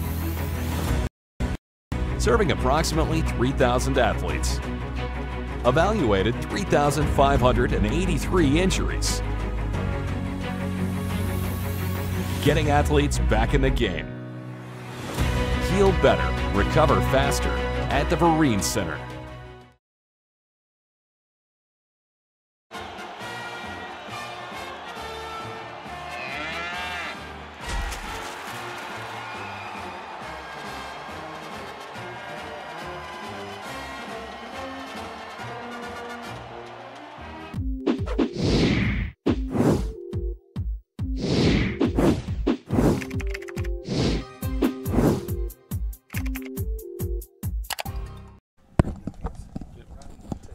And we're back at Freedom Field for the final quarter of the GACA North-South All-Star Football Classic. This is the seniors game. We had the sophomores this morning, and then the juniors and the seniors wrapping the day up, and it's 27-0 South and the North right now putting their best drive together the entire ball game. There's a snap handoff. He's got some room to run around the outside, and he's going to almost have the first down there. And that is going to bring up, I think, 4th and short. But that was Lyles again. Yeah. And they're going to call it. They're going to call it first down. Wow, he got it on that, flipping that hip around and rolling. Yep. He got the extra yardage he needed. He got across the 36. And they have found something on that left side of the line. This time they're going to run it right up the middle. He's going to bounce it back out to the left.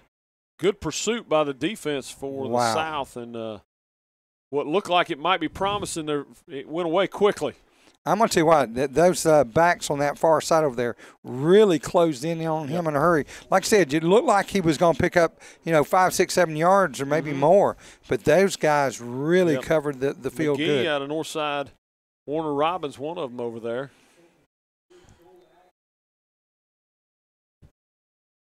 That's got to mean a lot to those kids that are from Warner Robbins and for Perry. Sure. And there were a lot of kids from Perry represented today.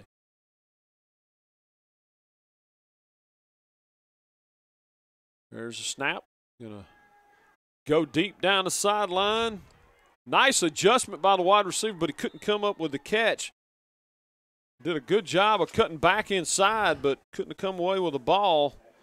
And that was Morse out of East Hall.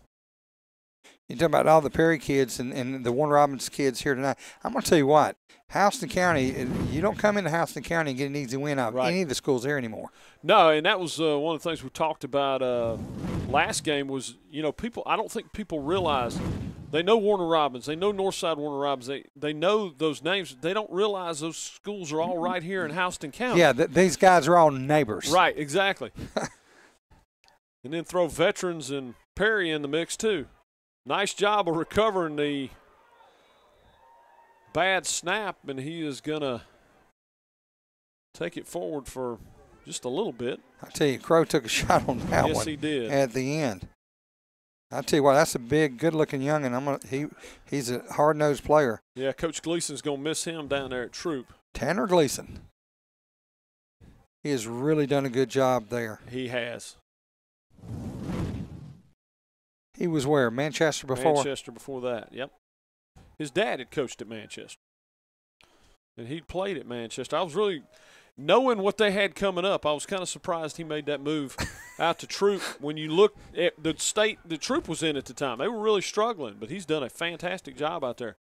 Crow takes a snap. He's going to roll to his right, throws down, hit the man on another one of those that should have been caught. Been a difficult catch, but just hadn't been able to convert those tonight. No, they made a nice little drive and killed some time on the clock, but weren't able to put it in any points. Now South gets a chance to take it and run some more time off the clock. Yeah, they can basically, at 9:57 in the ball game, that stop there just about snuffs out any possibility. Yes. It would take something really crazy happening at this point. But, you've got the ability to run the ball here and just really burn the entire clock down. And that's what I would do.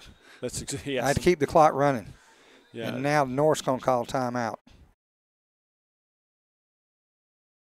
Although we saw the North when they tried to run it, the North was able to rise to that occasion. So, we'll see what happens here as they burn a timeout with 9:57 to go.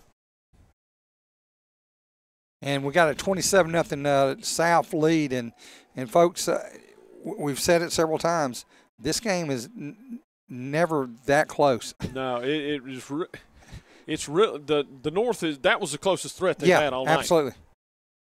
And they've had some good plays from time to time, but the inability to string them together has really just no flow on the offense, and that defense for the North has been out there all night long. Yeah, and the South in the second half has just kind of gone through the motion to keep the clock running. Yeah, they really have. They played pretty conservative ball and got the quick touchdown, and since then, and kind of put it in cruise control. Going to throw it here, wide receiver screen, and they're going to drag him down and Looks like he stepped out of bounds. We're going to have a penalty flag, and might be a late hit over there. That's our friend Davis from Bleckley County with the catch. Terrion Davis. Yep. And folks, I'm not kidding. He's got to be 6'7". Yeah, he's a head taller than most everybody out there. Him and the kid at quarterback at Manchester, and then the one for Taylor County, Gunnar Watson. Gotcha. Taylor County. That's a great name right Great name. Gunnar, quarterback for Taylor County, and he also was a pitcher. And Gunnar's one of those guys that's very, very tall. And that's a big penalty there against the North, and going to bring him across the 50-yard line and set him up with a first down at the there's a handoff right up the middle, and very hard to bring down, pulling a defender along with him all the way down to the 24-yard line. Former Toombs County Bulldog there. Morgan with the carry again. He's must have carried 7 or 8 times at least tonight, and has gotten pretty good positive yardage on the night. Well, he's running very physical, and that's just a load. When you're down 27-0, that weighs on the mind when you're on defense. Oh, absolutely. And they have been on the field a lot. There's another handoff right up the middle, and almost broke that one for everything. All the safety was coming up. Tripped him up as he went through the line. That was Lewis from America's Sumter. These kids are getting an opportunity to showcase. America's Sumter, for several years after they combined the two schools, took a hit and weren't very good. Now they're coming back, and they're really turning their program around. Handoff, ball on the ground, and North has it back. Big number 98 coming away with the ball. Their defensive tackle, C.J. Fuller, out of Calhoun. Never got that ball to him on that one. That exchange never happened. He was past him, it looked like, before he stuck the ball out there. And that's really kind of been a big part of the story of this ball game, is sloppy ball handling on both sides, but much more so on the North. But, you know, even with no turnovers, I don't know that this game would be any closer. No, it kind of reminds me of a SEC against a Big Ten and Big 12 team right. matchup. The speed difference is tremendous out there. I'm thinking of Georgia and Wisconsin. Yes, there you go. That's a perfect example. And there's good pressure by the defense, and he's going to be dropped for a loss,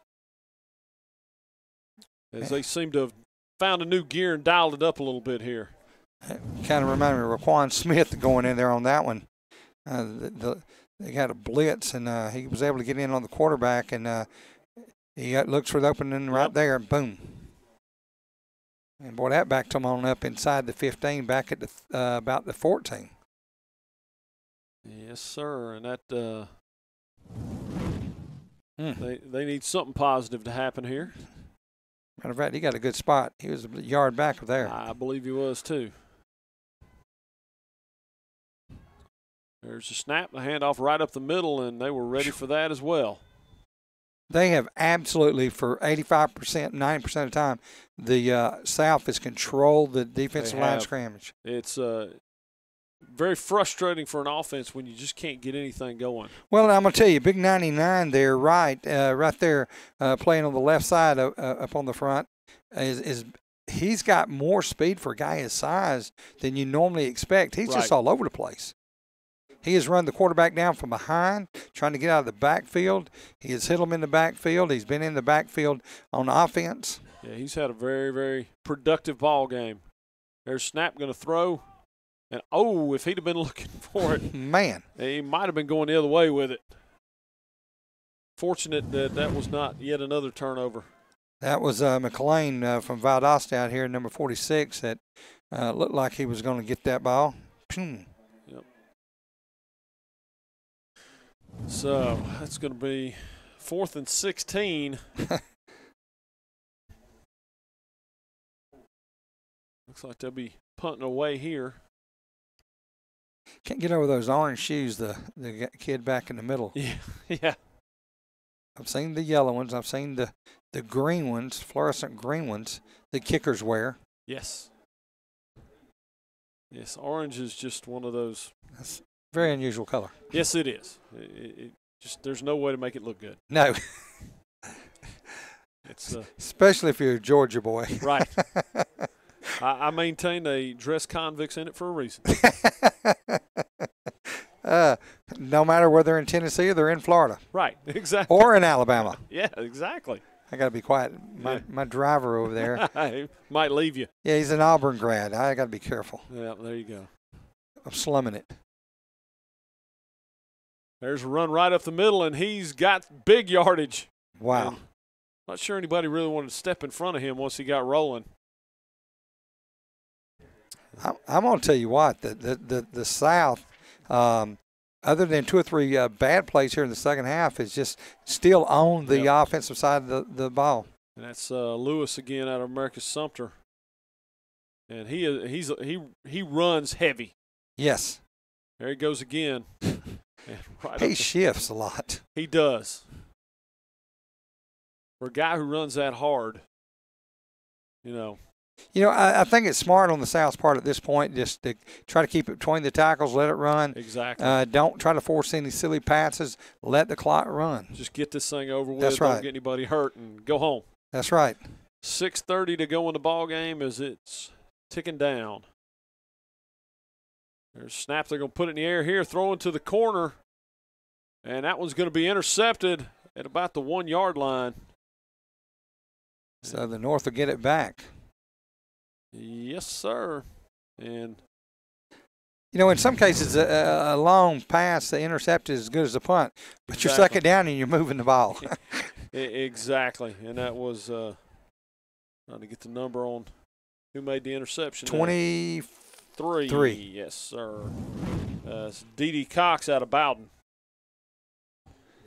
And wonderful field position for the North on their own 2 yard line for 1.5. Bowden was coached by Coach Hochstetler for many, many years, Dwight Hochstetler. Yes.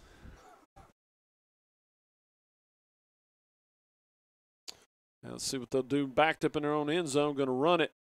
Little jitterbug move there and not going for much. Got about 2 yards at about the 3 yard line.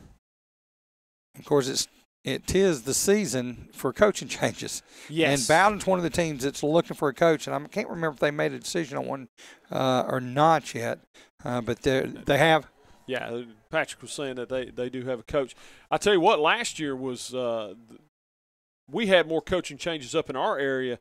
Every school in Coweta County had a brand new coach this year, including the 2 big Giza schools. I think there was like 115, 120 in the GHSA last year. It's crazy. Yeah. That's wholesale. About 25% of them. Yes. Back in his own end zone, steps out, going to dump it off to the running back to the 5, 10, 15, cut him down there about the 18-yard line. He's going to fall to the 21. And that'll be a huge first down for the North squad. And, of course, that was Chauncey Williams again out of Meadow Creek. He's really looked good out there, catching, running. He's been their most consistent player by a long shot on the offensive side. Need just 10 more of him. Yes, exactly. They just hadn't been able to get anything going through the air at all tonight. And they hadn't been able to loosen up the linebackers at all. He's going to fake it, going to roll forward in the pocket, going to throw, and there's a completion out to the 36-yard line. Going to step out around the 40, another first down. And that one is out to ZZ out of Central Gwinnett. I thought for a minute the quarterback had gotten dangerously close to the line, but he was really about 1.5 yards away from it. He was still in good shape. I thought he was going to go down in the middle. He did that fake and stepped up. Right. And he pumped and stepped up about a step or two, and I thought he was going to go down. Good job.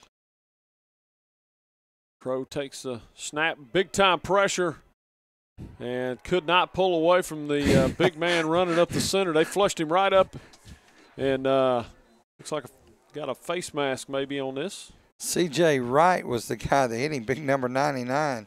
We're going to have a conversation between the men in stripes. Are they going to call face mask or are they going to call a horse collar?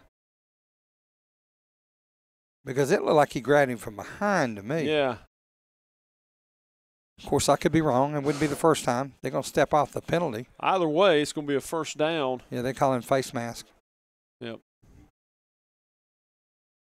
I had a reliable source over here that told me it was a face mask. I will keep my opinion to myself. I don't know how reliable he is. Yeah, that'll bring up a 1st and 10, just short of midfield. They might want to move the that must not be a first down. And I think he got enough for the first down there. So even with the 15 yards didn't quite give him the first down. He did get enough for it there. That'll give him a fresh set of downs. Some of the rules seem like they changed a little bit from way back in the day. Back when I was in school, I thought automatic first down on a 15-yard penalty, but nowadays it's not like that on some of them. Right. Yeah, I thought personal foul was. There's a nice pass down the seam, and he's going to juke one defender down to the 30, 25, 20, and out of bounds around the 17. They're going to mark him out at the 17-yard line. Nice big gain there as they went to Johnson out of Peachtree Ridge. One of the changes they made in football that made it very difficult for me to understand is the fact the offensive linemen can use their hands. Yeah. I mean, you can hold on every play. Yeah, you really can, as long as you keep it inside right inside the shoulder pads. It makes no sense. Yeah. I'm old school. I never could understand that one. And I know Eddie's looking at me. Drop back. He's going to hit the man right down there at the 8-yard line, drag him down around the 6. That's going to be enough for another first down, 1st and goal, as the North looks to break up the shutout. One of the other ones was you used to, everybody's using a shuttle pass now. Mm-hmm. That was a forward lateral back in our day. Right. You couldn't do that. That was you couldn't get away with it. There's a snap. Going to hand it off. He's going to jump outside with it, and they're going to drop him for about a 3-yard loss. As they read that all the way. Yeah, they was trying to get Williams out there, who's been so good at carrying the ball for them. And, of course, deep in there right now, he's their guy to go to. Yep. But they were looking for him on the defensive side.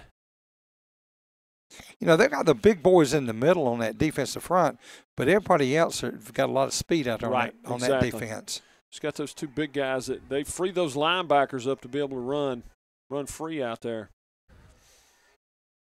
There's a snap, going to throw, going to tuck it, back it up. Might should have just tucked that and ran.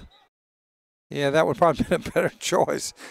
As they pushed him outside the 20, of course, it'll be spotted way up around the 10, I imagine. Right. Looks like they're calling to spot it about the 13.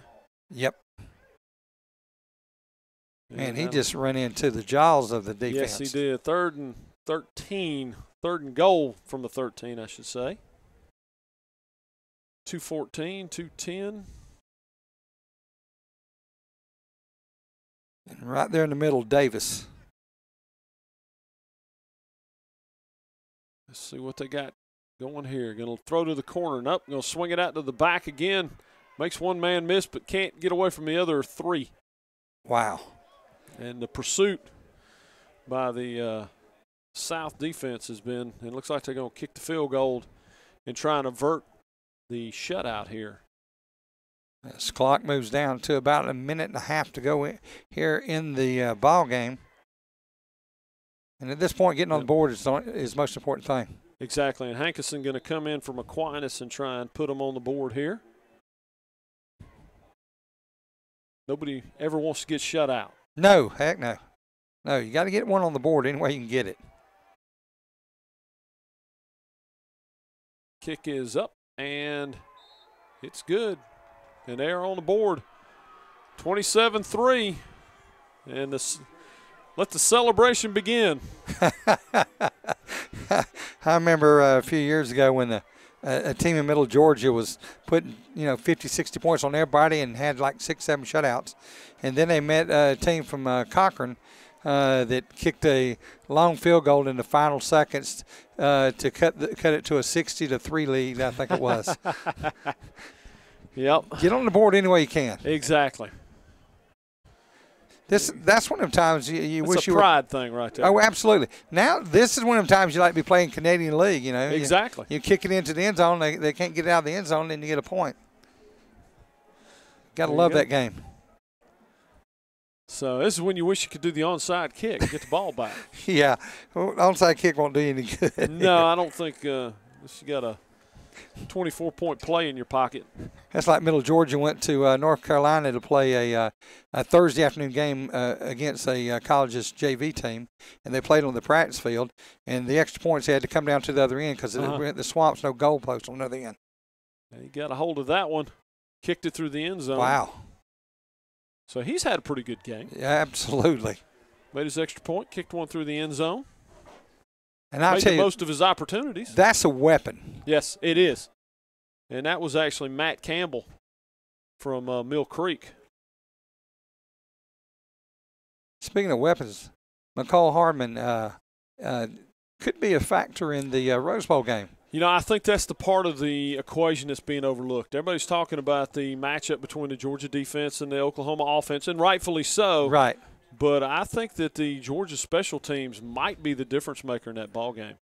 And we will find out shortly. Yeah, it's just right around the corner. Yeah, handoff right up the middle. And that is a bulldozer, I believe, that they've given the ball to. Is that Davis? That is. That's Davis. That is a very large human rumbling and stumbling down the field. And whatever you do, don't fall down in front of him. Yes, CJ. Goodness. What is he, 6'1", probably about 300 pounds? That's number, is that? 99, Davis. 99, yeah. I mean, no, CJ Wright. Right, not Davis, Wright. Out of Screevens County. Yep. Coach Ron Duncan is head coach. Or Screven County, I guess it is. That's the Gamecocks. Yes, don't want to get in trouble for mispronunciation. No, you got to be careful with that. There he goes again. Wow. And Lord, he tried to leap somebody. I didn't know somebody that big could get that high off the ground. Wow. You know, so if you're down inside the 5 and you give him the ball. I'm telling you, I wouldn't want any part of it. You're going for the score. Exactly. Man. Hey, keep giving it to the big fella.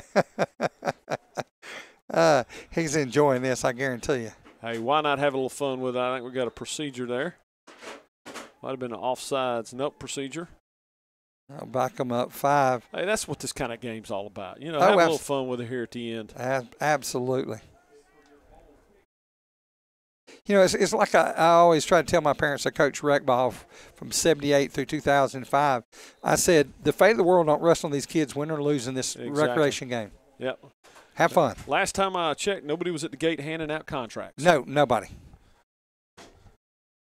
There's a handoff to the big guy again. Oh, he's showing some moves there. Trying to bounce outside. And they dropped him for about a half-yard gain, and that'll do it for tonight. As it's a 27-3 victory for the South as they take 2 out of 3 today. And it's fantastic doing the ball game with you. Really enjoyed it. And James, I enjoyed it. Look forward to maybe another opportunity to do it with you. Yeah. I'd love to get you on the air with us some next year as well. Yeah, I think there's some great opportunities for us to work together there as well. And as we both have that same passion for high school football. And that's going to wrap it up here from Freedom Field. And we thank you for watching, and we look forward to doing this again soon. And we do want to take one more opportunity before we go off air to thank Formula 32 for being the sponsor for today's broadcast. It's the only protein shake in the world specifically formulated for high school football players. 32 grams of protein from New Zealand-raised grass-fed cows, 19 vitamins, and only 6 grams of sugar, all for $1 a shake. Contact Derek Huggins at derek@formula32.com to get started today. Let Formula 32 help you take your program to the next level. And that will do us for this evening, and it was a pleasure. And for myself and Bruce Mims, we want to call it a night here from Warner Robbins. Good night, everyone.